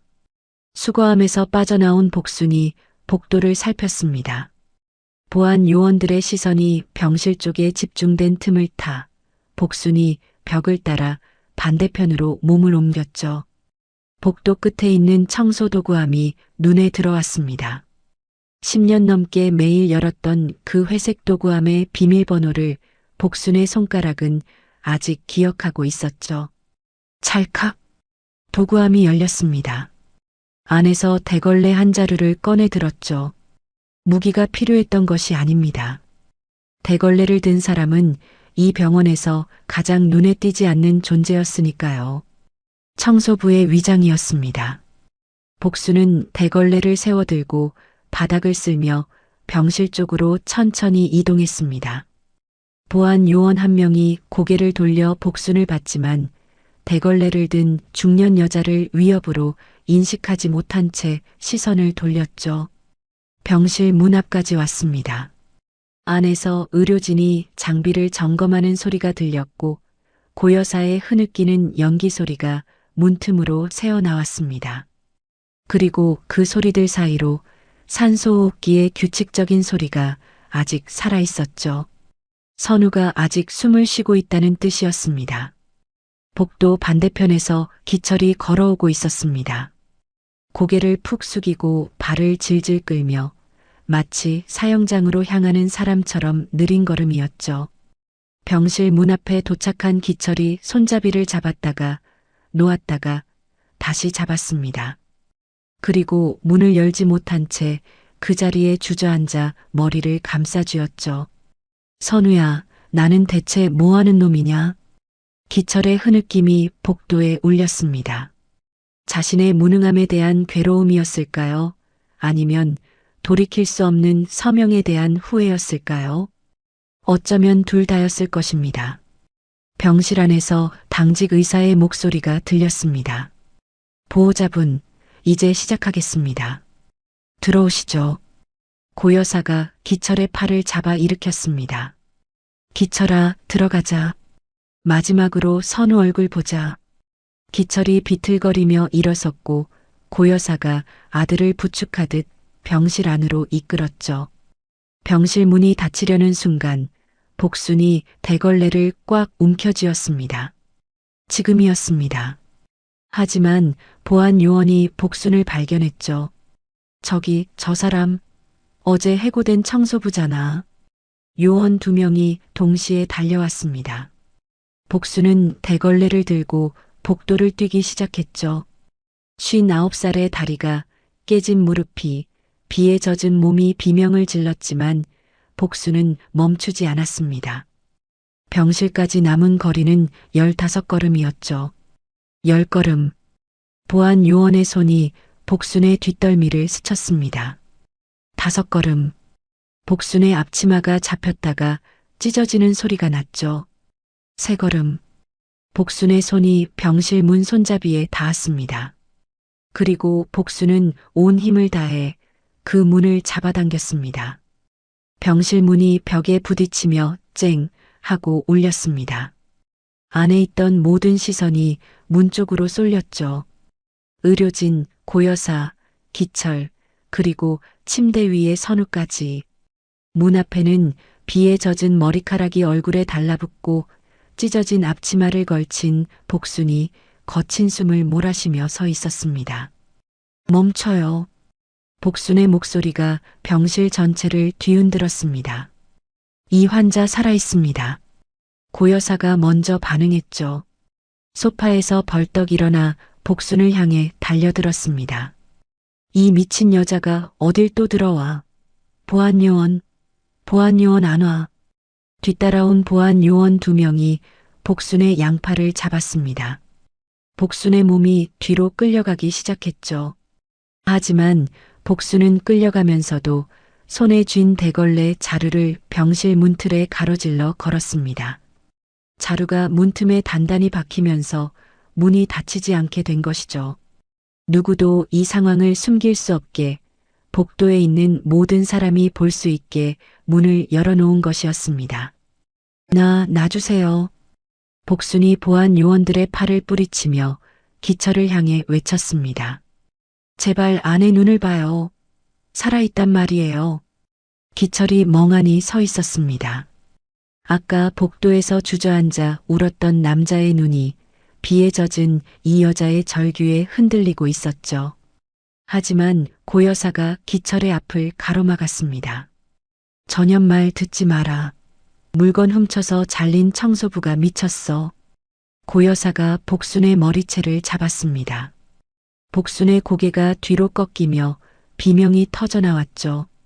하지만 그 와중에도 복순의 눈은 기철을 똑바로 쏘아보고 있었습니다. 사장님, 당신이 서명한 그 서류로 저 여자가 사모님을 죽이려는 거예요. 사모님, 눈을 보세요. 제발 한 번만. 복순의 목이 찢어질 듯한 절규였습니다.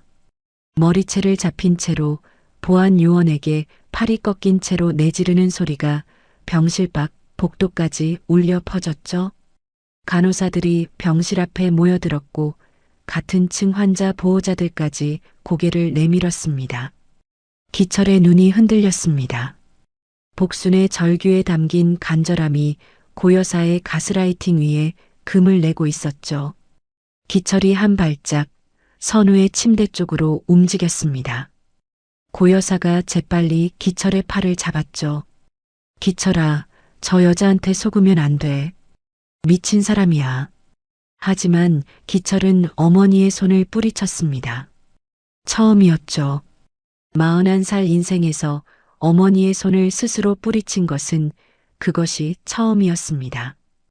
기철이 침대 옆에 무릎을 꿇고 선우의 얼굴을 들여다보았죠. 떨리는 손으로 아내의 창백한 볼을 감쌌습니다. 선우야. 기철의 목소리가 갈라졌습니다. 선우야, 미안해. 정말 미안해. 마지막이라는 생각으로 부른 이름이었을 것입니다.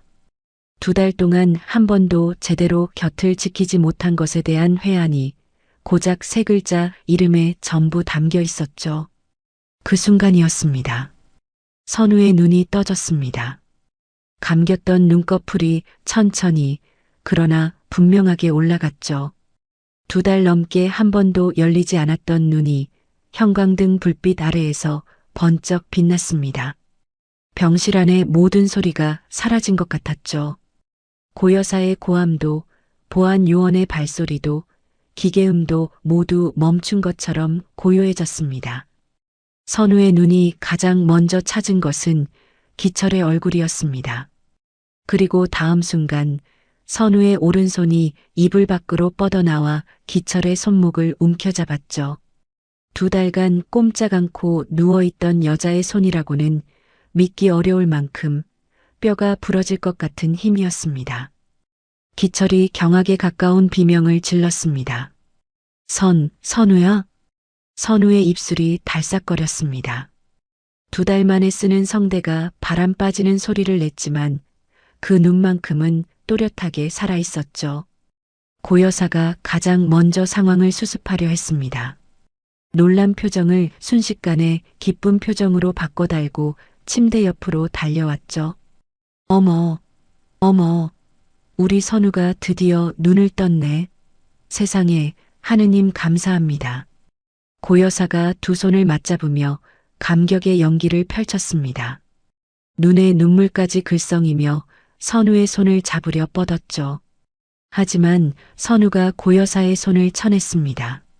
마른 손등이 고여사의 손목을 거칠게 후려친 것이죠. 찰싹 하는 소리가 병실 안에 울렸습니다. 고여사의 얼굴이 굳었죠. 선우의 눈이 천천히 고여사에게로 향했습니다. 그 눈 속에는 2달간 감긴 눈꺼풀 뒤에서 쌓아온 것들이 전부 들어 있었습니다. 공포, 분노, 절망, 그리고 그 모든 것을 태우고 남은 차가운 불꽃이었죠. 선우가 입을 열었습니다. 갈라지고 메마른 목소리였지만 병실 앞 모든 사람의 심장을 얼어붙게 만들기에는 충분했습니다. 어머니. 한 글자 한 글자가 칼날처럼 공기를 갈랐죠. 이제 어쩌죠? 제가 죽어야 친정집이랑 땅을 파실 수 있으실 텐데요. 정적이었습니다. 숨소리마저 멈춘 듯한 병실 전체가 진공 상태에 빠진 것 같은 정적이었죠. 고여사의 얼굴에서 핏기가 순식간에 사라졌습니다. 입술이 파르르 떨리더니 반사적으로 뒷걸음질을 쳤죠. 소파 모서리에 종아리가 부딪혀 비틀거렸지만 간신히 중심을 잡았습니다. 얘가 정신이 나갔나 보다. 의식이 없다가 갑자기 깨니까 헛소리를 하네. 고여사가 웃어보려 했지만 입꼬리가 말을 듣지 않았죠. 목소리가 한 옥타브 높아져 있었고 눈동자가 불안하게 흔들리고 있었습니다. 보안 요원에게 붙잡혀 있던 복순이 외쳤습니다. 꺼봐요. 내가 살아있다고 하지 않았어요. 복순의 목소리에 눈물과 환희가 뒤섞여 있었죠. 보안 요원들도 상황이 심상치 않음을 느꼈는지 복순의 팔에서 손을 슬쩍 풀었습니다. 복순이 기철에게 다가가 떨리는 목소리로 말했죠. 사장님, 이제 진실을 보세요. 사모님은 2달 내내 깨어 있었어요. 저 여자가 무서워서 눈을 뜨지 못한 거였다고요. 기철이 아내와 어머니를 번갈아 보았습니다. 2 여자 사이에서 평생을 흔들려온 남자의 눈에 처음으로 의심이라는 감정이 떠올랐죠. 선우가 기철의 손목을 잡은 채 천천히 고개를 돌렸습니다. 그리고 복순의 찢어진 앞치마를 가리켰죠.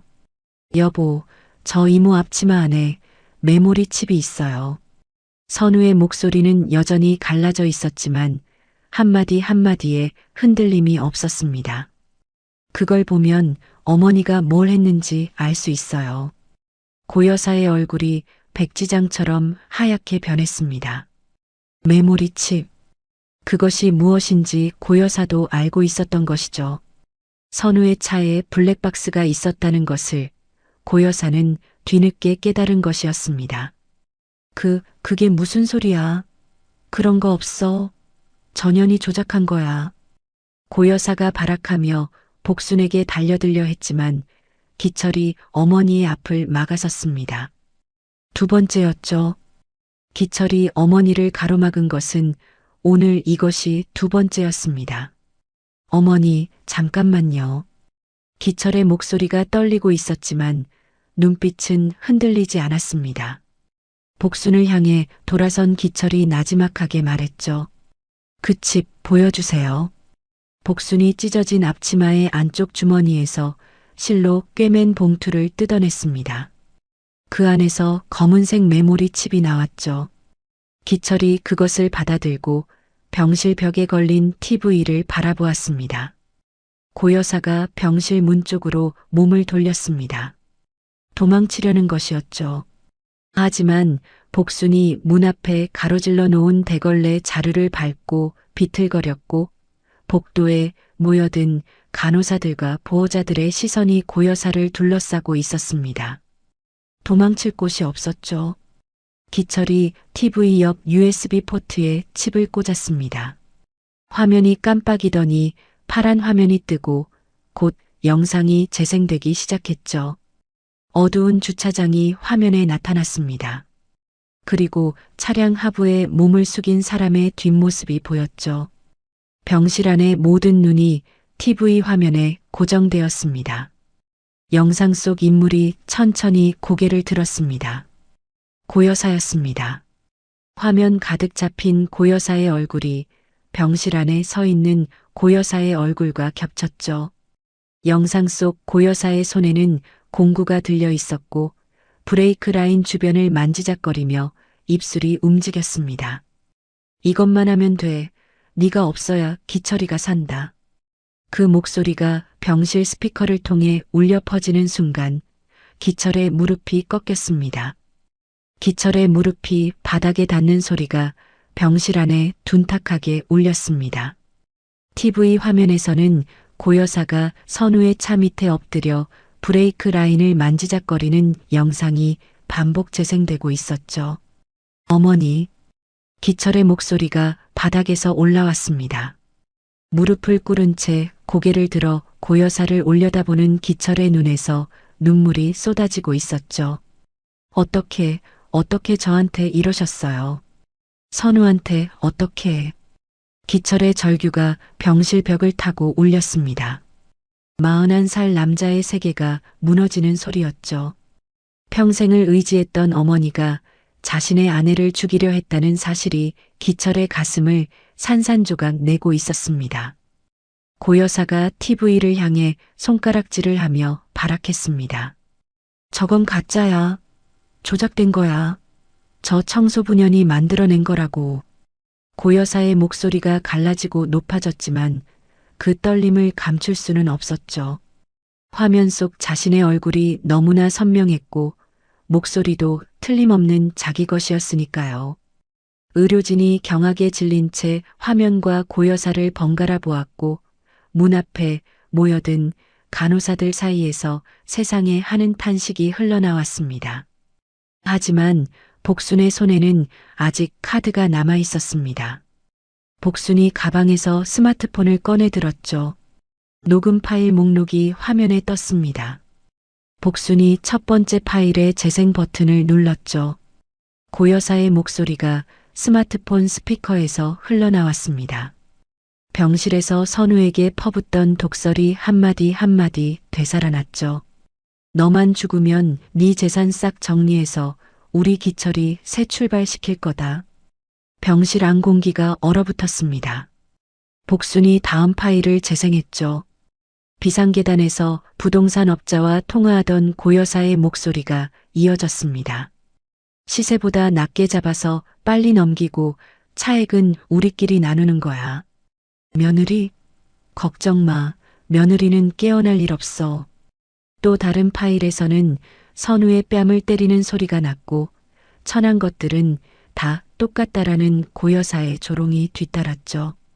선우의 허벅지를 꼬집으며 반응을 확인하던 소리, 찬물을 들이붓고 세수시켜준 거달하며 비웃던 소리, 링거줄을 막아 약물 투입을 방해하던 순간의 적막까지 2달간의 학대가 압축된 소리들이 병실 전체를 차갑게 메웠습니다. 기철이 바닥에 이마를 찌우며 통곡하기 시작했습니다. 어머니가 아내에게 저런 짓을 하는 동안 자신은 그 옆에서 아무것도 몰랐다는 사실이, 존엄사 동의서에 서명까지 했다는 사실이 기철의 몸을 갈기갈기 찢어놓고 있었죠.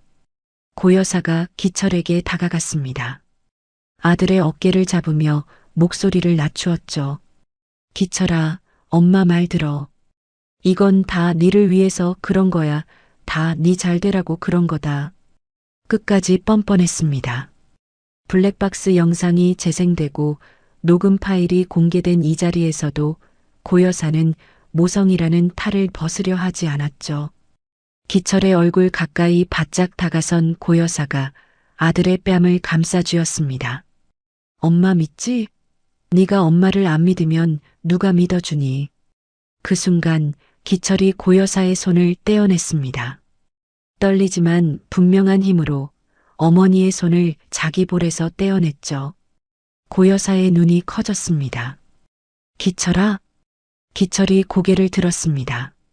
눈물범벅이 된 얼굴이었지만 그 눈 속에 떠오른 것은 더 이상 흔들림이 아니었습니다.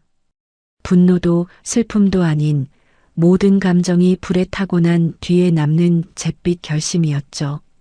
어머니가 그러신 거 맞죠? 기철의 목소리가 낮게 깔렸습니다. 고 여사가 입을 열려는 순간 기철이 한마디를 더 보탰죠. 대답 안 하셔도 됩니다. 다 들었으니까. 기철이 주머니에서 스마트폰을 꺼냈습니다. 떨리는 손가락으로 3개의 숫자를 눌렀죠. 112. 고 여사의 얼굴이 새하얗게 질렸습니다. 기철아, 뭐 하는 거냐? 네 엄마를 경찰에 넘길 거야? 고 여사가 기철의 스마트폰을 빼앗으려 달려들었습니다. 하지만 기철이 한 팔로 어머니를 막으며 전화기를 귀에 대었죠. 신고합니다.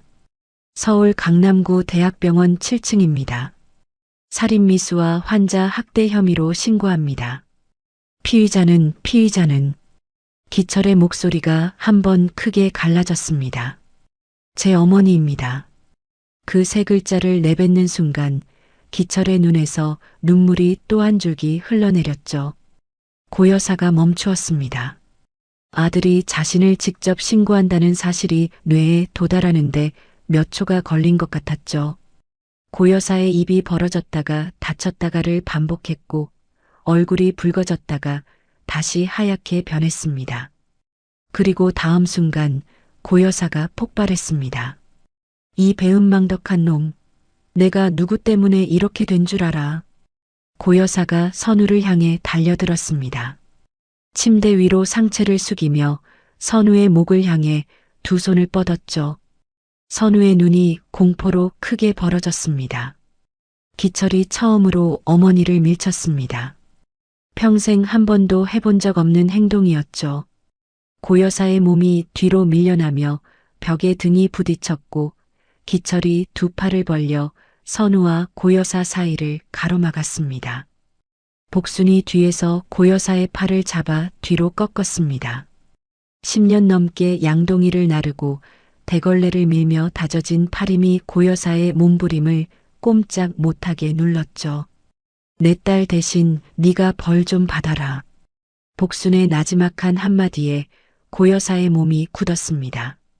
복순의 눈 속에서 타오르는 불꽃을 본 것이었을까요? 아니면 그 한마디 속에 담긴 10년의 한이 피부로 전해진 것이었을까요? 고 여사가 복순의 손을 뿌리쳤습니다. 그리고 병실 밖으로 도망치기 시작했죠. 복도에 모여있던 사람들이 길을 막아섰습니다. TV 화면을 통해 블랙박스 영상을 본 간호사들과 보호자들이 고 여사를 둘러싼 것이었죠. 저 사람이야, 며느리 차브레이크를 만진 사람. 살인미수 시어머니래. 고 여사가 사방을 둘러보았습니다. 왼쪽, 오른쪽, 어디를 봐도 자신을 둘러싼 눈들 뿐이었죠. 그 눈들 속에 담긴 경멸과 분노가 고여사의 숨통을 조여왔습니다. 고여사의 눈이 복도 끝 비상계단 문을 포착했습니다. 유일하게 사람이 없는 방향이었죠. 고여사가 사람들 사이를 밀치며 비상계단 문을 향해 뛰었습니다. 삐걱거리는 철문을 박차고 계단 안으로 사라지는 고여사의 뒷모습이 형광등 불빛 아래에서 일그러졌죠. 비상계단 문이 덜컹거리며 닫히는 것을 바라보며 복수는 의미심장한 미소를 지었죠. 그 미소의 이유를 아는 사람은 이 병원에서 복순 하나뿐이었습니다. 비상계단. 복순이 10년 넘게 매일같이 청소했던 그 계단. 그리고 고여사가 복순을 골탕 먹이려 몇 번이고 왁스물을 뿌려두었던 바로 그 계단이었죠. 계단 안쪽에서 구두굽이 미끄러지는 소리가 들렸습니다. 그리고 짧은 비명이 콘크리트 벽을 타고 울려 퍼졌죠. 복순은 눈을 감았습니다. 비상계단 안에서 울려 퍼진 비명은 짧았습니다. 하지만 그 뒤를 이은 소리는 길었죠. 쿵 하는 둔탁한 충격음이 한 번, 두 번, 세 번. 사람의 몸이 콘크리트 계단 모서리에 부딪히며 굴러 떨어지는 소리가 아래층까지 메아리 쳤습니다. 복수는 눈을 뜨고 복도에 모인 사람들을 향해 차분하게 손을 들어 비상계단 문을 가리켰습니다. 저쪽으로 갔습니다. 경찰이 도착하기도 전에 의료진 2명이 비상계단으로 뛰어들어갔죠. 잠시 뒤 아래층에서 여기요. 환자 발생. 이라는 외침이 올라왔습니다. 복수는 비상계단 문 앞에 서서 안을 들여다보지 않았습니다. 들여다볼 필요가 없었죠. 그 계단의 상태를 이 병원에서 가장 잘 아는 사람이 바로 복순이었으니까요. 고여사가 복순을 괴롭히려 계단 바닥에 뿌려두었던 미끄러운 왁스물, 복순이 수없이 닦아내도 고여사가 또다시 뿌려놓곤 했던 바로 그 왁스물에 고여사 자신이 미끄러진 것이었습니다. 병실 안에서는 기철이 바닥에 주저앉아 통곡하고 있었습니다. 어머니의 추악한 실체를 눈으로 확인하고 귀로 들었고 그리고 직접 신고 전화까지 건 남자의 울음은 차마 듣기 어려울 만큼 처절했죠. 기철의 등이 들썩일 때마다 병실 바닥에 눈물이 떨어져 작은 웅덩이를 만들었습니다. 경찰이 도착했을 때 7층은 이미 아수라장이었습니다. 사이렌 소리가 복도에 울렸고 경찰관 4명이 엘리베이터에서 내렸죠. 기철이 흐느끼며 경찰에게 스마트폰을 내밀었습니다. 제가 신고했습니다. 제 어머니가 제 아내를 죽이려 했습니다. 그 말을 내뱉는 기철의 입술이 심하게 떨리고 있었죠. 경찰관이 기철의 어깨를 잡아 안정시키는 사이 다른 경찰관들이 비상계단으로 내려갔습니다. 비상계단에 고여사가 쓰러져 있었습니다. 몸이 비틀어진 채 바닥에 처박혀 있었고 머리카락이 흩어져 얼굴을 반쯤 덮고 있었죠. 눈만 멀뚱멀뚱 움직이고 있었는데 그 외에는 손가락 하나 꿈틀거리지 않았습니다. 고개를 돌려보세요. 손을 움직여 보세요. 경찰관의 말에 고여사의 눈동자만 공포에 질려 굴러갔죠. 입술이 달싹거렸지만 소리가 나오지 않았고 팔다리는 마치 남의 것인 양바닥에 축 늘어져 있었습니다. 응급 의료진이 들것을 가져와 고여사를 실어 올렸습니다. 응급실로 이송되는 동안에도 고여사의 눈동자만이 천장의 형광등을 쫓으며 미친 듯이 좌우로 움직였죠. 말을 하고 싶어도 할 수 없고 도망치고 싶어도 치지 못하는 살아있는 감옥에 갇힌 것이었습니다. 검사 결과가 나왔을 때 병원 전체가 숨을 삼켰습니다. 목추간판 파열로 인한 전신마비, 며느리 선우와 똑같은 부위, 똑같은 진단이었죠. 며느리를 죽이려 한 여자가 며느리와 똑같은 몸이 된 것이었습니다. 세상에 이런 인과응보가 또 있을까요? 소문은 삽시간에 병원 안을 돌았고 복도에서 수군거리는 사람들의 입에서 하늘이 벌을 내렸다는 말이 끊이지 않았습니다. 고 여사는 재판을 받을 수 없는 몸이 되었습니다. 검찰은 살인미수, 상해, 재산 탈취 공모 혐의로 기소했지만 피의자가 전신마비 상태인 이상 수감은 불가능했죠. 법원은 고 여사에게 치료 감호를 명령했고 고 여사는 감옥 대신 요양병원 6인실에 수용되었습니다. 하필이면 그 요양병원이 자신이 며느리를 죽이려 했던 바로 그 대학병원 산하시설이었죠. 6인실은 좁았습니다. 6개의 침대가 나란히 놓인 방 안에는 각종 질환으로 거동이 불편한 노인들이 누워 있었고 소독약 냄새와 기저귀 냄새가 뒤섞여 공기를 무겁게 채웠죠. 고 여사의 침대는 창문에서 가장 먼 구석자리였습니다. 햇빛 한 줌 들지 않는 그 자리에서 고 여사는 천장만 바라보며 하루를 보내야 했죠. 말을 할 수 없었습니다. 고개를 돌릴 수 없었습니다. 손가락 하나 까딱할 수 없었죠. 할 수 있는 것이라곤 눈동자를 굴리고 눈을 깜빡이는 것뿐이었습니다. 2달간 며느리에게 온갖 악행을 저지르며 산송장이라고 조롱했던 바로 그 상태가 이제 자신의 것이 된 것이었죠. 기철이 요양병원을 찾아온 것은 고 여사가 입원한 지 일주일 뒤였습니다. 기철의 얼굴은 일주일 전보다 10살은 더 늙어 보였죠. 볼이 꺼지고 눈 아래 그늘이 짙어진 얼굴로 고 여사의 침대 옆에 섰습니다. 고 여사의 눈동자가 아들을 향해 굴러갔죠. 눈가에 눈물이 맺혔습니다. 입술이 파르르 떨리며 무언가를 말하려 했지만 아무 소리도 나오지 않았습니다. 기철이 한참을 말없이 서 있었습니다. 그리고 천천히 입을 열었죠. 어머니가 지은 죄 그대로 받으시는 겁니다. 고 여사의 눈에서 눈물이 흘러내렸습니다. 하지만 기철은 그 눈물을 닦아주지 않았죠. 고개를 숙여 짧게 인사한 뒤 돌아서서 병실을 나갔습니다. 복도를 걸어가는 기철의 뒷모습에서 어머니를 향한 미련은 보이지 않았습니다. 다만 어깨가 한쪽으로 기울어진 것이 평생 짊어져야 할 짐의 무게를 말해주고 있었죠. 기철이 떠난 뒤 6인실에 정적이 내려앉았습니다. 옆 침대 노인의 거친 숨소리와 복도에서 들려오는 바퀴 소리만이 시간이 흐르고 있음을 알려주었죠. 고 여사는 천장에 형광등을 올려다보며 소리 없는 비명을 질렀습니다. 입이 열리지 않으니 비명조차 자신의 머릿속에 갇혀 맴돌 뿐이었죠. 그때 병실 문이 열렸습니다. 딸깍 하는 문소리와 함께 발소리가 들어왔죠. 고 여사의 눈동자가 소리가 나는 쪽으로 굴러갔습니다. 그리고 고 여사의 눈이 경악으로 벌어졌죠.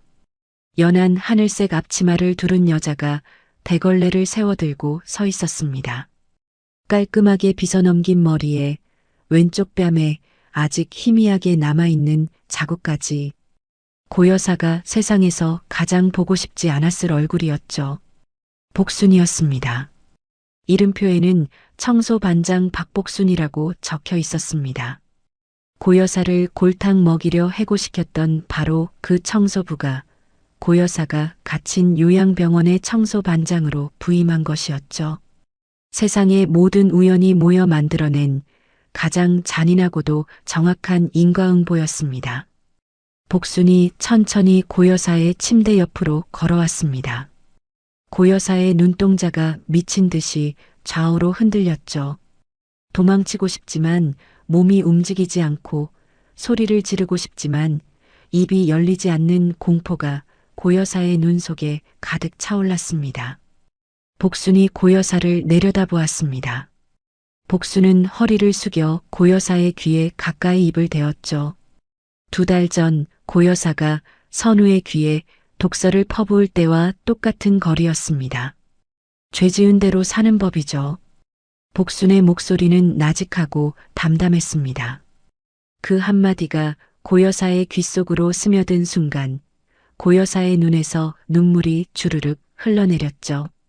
하지만 손을 들어 닦을 수도 고개를 돌려 피할 수도 없었습니다. 복순이 몸을 일으켜 대걸레를 잡았습니다. 그리고 고여사의 침대 밑을 청소하기 시작했죠. 다른 환자들의 침대 밑을 닦을 때와는 확연히 다른 손놀림이었습니다.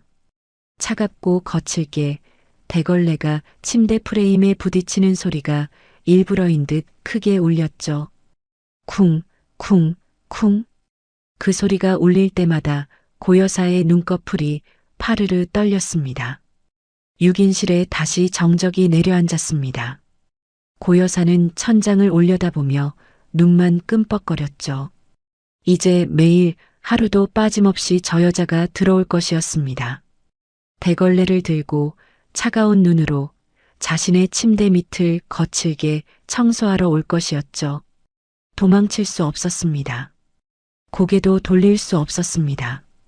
눈을 감아봤자 대걸레가 철제 프레임을 때리는 소리는 귓속까지 파고들 것이었죠. 고여사가 며느리에게 만들어 주었던 지옥이 이제 고여사 자신의 것이 되었습니다. 단 한 가지 다른 점이 있다면 이 지옥에는 끝이 보이지 않는다는 것이었죠. 형광등 불빛 아래에서 고여사의 눈물이 베개 위로 스며들었습니다. 계절이 2번 바뀌었습니다. 병원 창밖으로 벚꽃이 흩날리던 날 선우가 처음으로 침대 난간을 잡고 일어섰죠.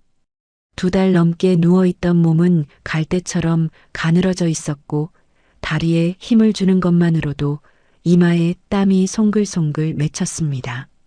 하지만 선우는 이를 악물었죠. 한 발자국, 그리고 또 한 발자국. 재활실 바닥 위에 찍히는 맨발의 땀 자국이 조금씩 앞으로 나아갔습니다. 그 옆에는 언제나 복순이 있었습니다. 선우가 비틀거릴 때마다 팔을 받쳐 잡아주었고 주저앉으려 할 때마다 등을 토닥이며 한 발만 더라고 속삭였죠.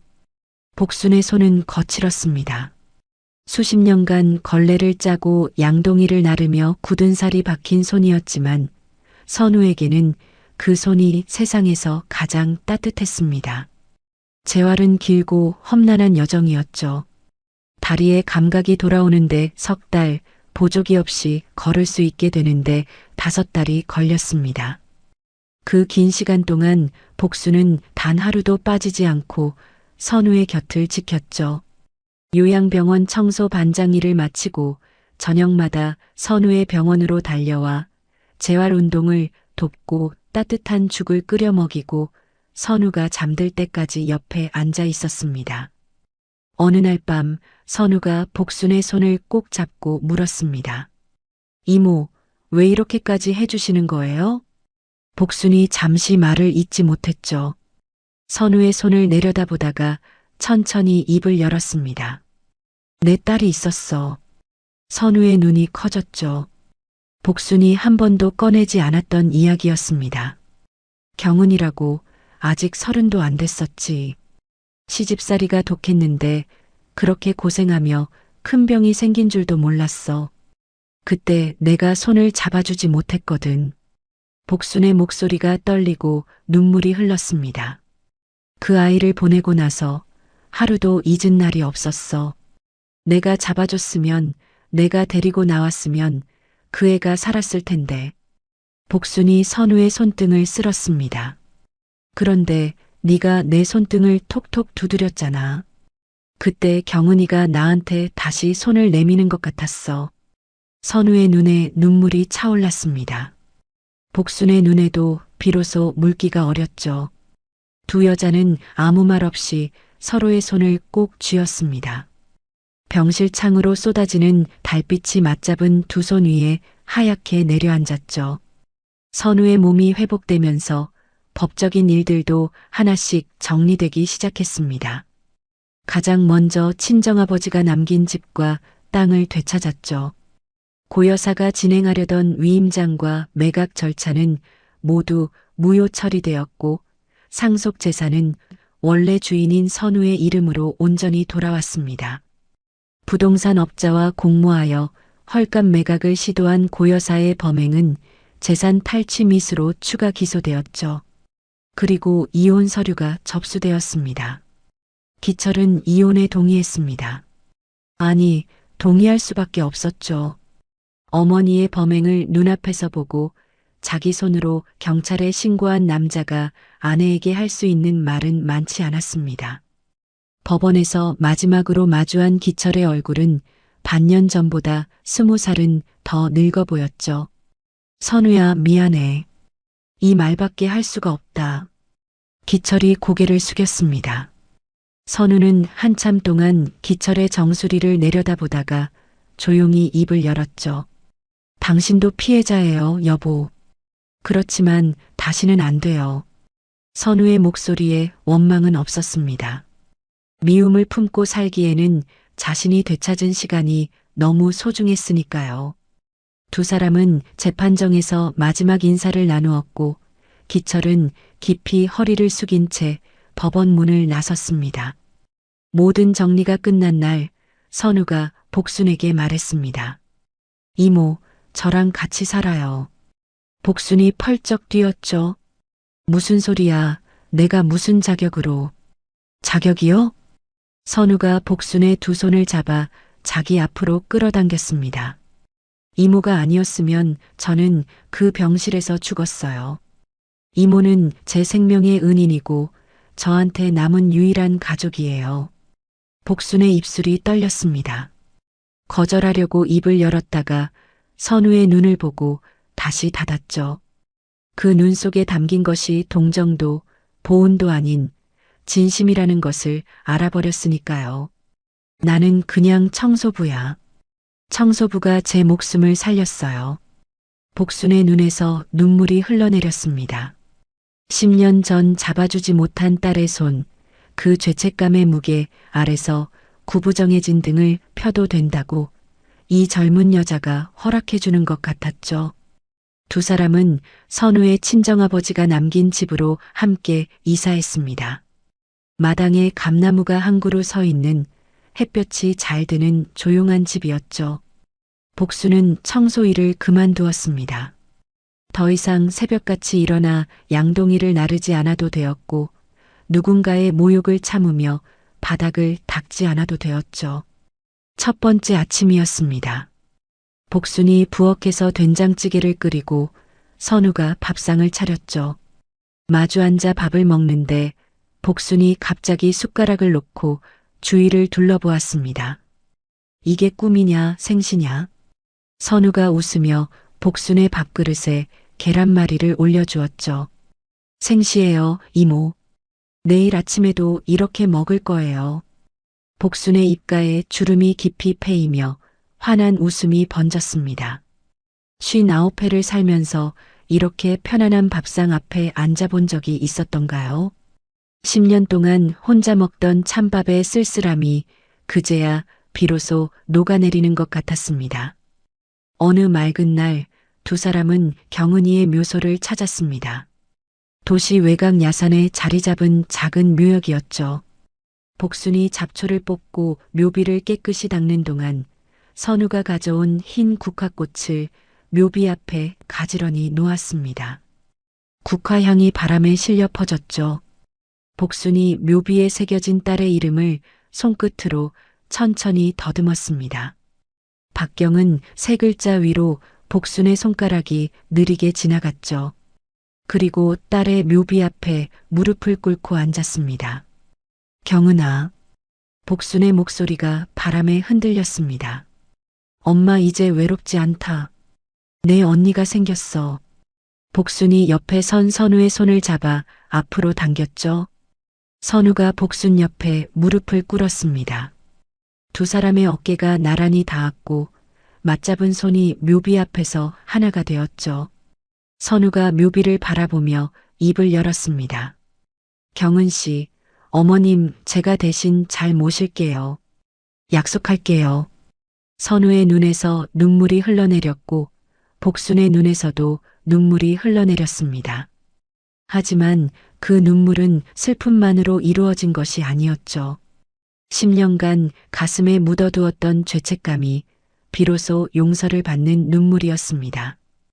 복수는 경은이를 살리지 못한 자신을 선우를 통해 조금이나마 용서할 수 있게 된 것이었죠. 두 사람은 한참을 묘비 앞에 앉아 있었습니다. 바람이 국화꽃잎을 흔들었고 멀리서 새소리가 들려왔죠. 복순이 먼저 일어서며 선우의 손을 잡아 일으켰습니다. 가자, 배고프지? 네, 이모. 배고파요. 선우가 웃으며 대답했죠. 복순이 가방에서 보자기에 쌓인 도시락을 꺼냈습니다. 묘역역 잔디밭에 나란히 앉아 보자기를 펼치니 김밥과 계란말이와 깍두기가 가지런히 담겨 있었죠. 복순이 김밥 한 줄을 집어 선우의 입에 넣어 주었고 선우가 깍두기를 집어 복순의 입에 넣어 주었습니다. 두 사람의 웃음소리가 퍼져나갔죠. 더 이상 살려달라고 외치지 않아도 되는 삶이 지금 여기에 있었습니다. 묘지를 내려와 바다가 보이는 언덕에 섰을 때 수평선 위로 오후 햇살이 금빛으로 쏟아지고 있었죠. 선우가 언덕 아래를 향해 한 발짝을 내디뎠습니다. 2달간 눈도 뜨지 못했던 여자가 이제는 자기 발로 세상을 걷고 있었죠. 비틀거리지 않았습니다. 천천히 그러나 당당하게 언덕 아래를 향해 걸어 내려갔습니다. 복순이 그 뒤를 따랐습니다. 반 발짝 뒤에서 선우가 넘어질 때 언제든 잡아줄 수 있는 거리를 유지하며 묵묵히 뒤를 따랐죠. 수십 년간 걸레를 쥐고 바닥을 닦으며 단련된 그 단단한 발걸음으로 세상에서 가장 든든한 그림자가 되어 선우의 뒤를 지켰습니다. 두 사람의 웃음소리가 파도 소리와 섞였습니다. 금빛 햇살 아래 나란히 걸어가는 두 여자의 뒷모습이 점점 작아지며 눈부시게 밝은 빛 속으로 스며들었죠. 피보다 깊은 마음으로 맺어진 두 사람의 이야기는 그렇게 새로운 아침 속에서 끝이 나고 동시에 다시 시작되었습니다. 오늘의 이야기는 어떠셨나요? 중국 전국시대의 사상가 묵자는 이렇게 말했습니다. 천하의 사람들이 서로 사랑하면 강한 자가 약한 자를 짓밟지 않고 부유한 자가 가난한 자를 업신여기지 않는다. 2400년 전 이 말이 오늘따라 유독 가슴에 와닿습니다. 오늘 사연 속 복순 이모는 세상이 가장 낮다고 여기는 자리에서 세상이 가장 높다고 여기는 일을 해냈습니다. 대걸레 하나 쥔 손으로 한 사람의 목숨을 지켜낸 것이죠.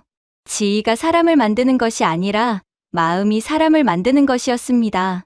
혹시 지금 외롭고 힘든 시간을 보내고 계신 분이 있다면 이것만 기억해 주세요.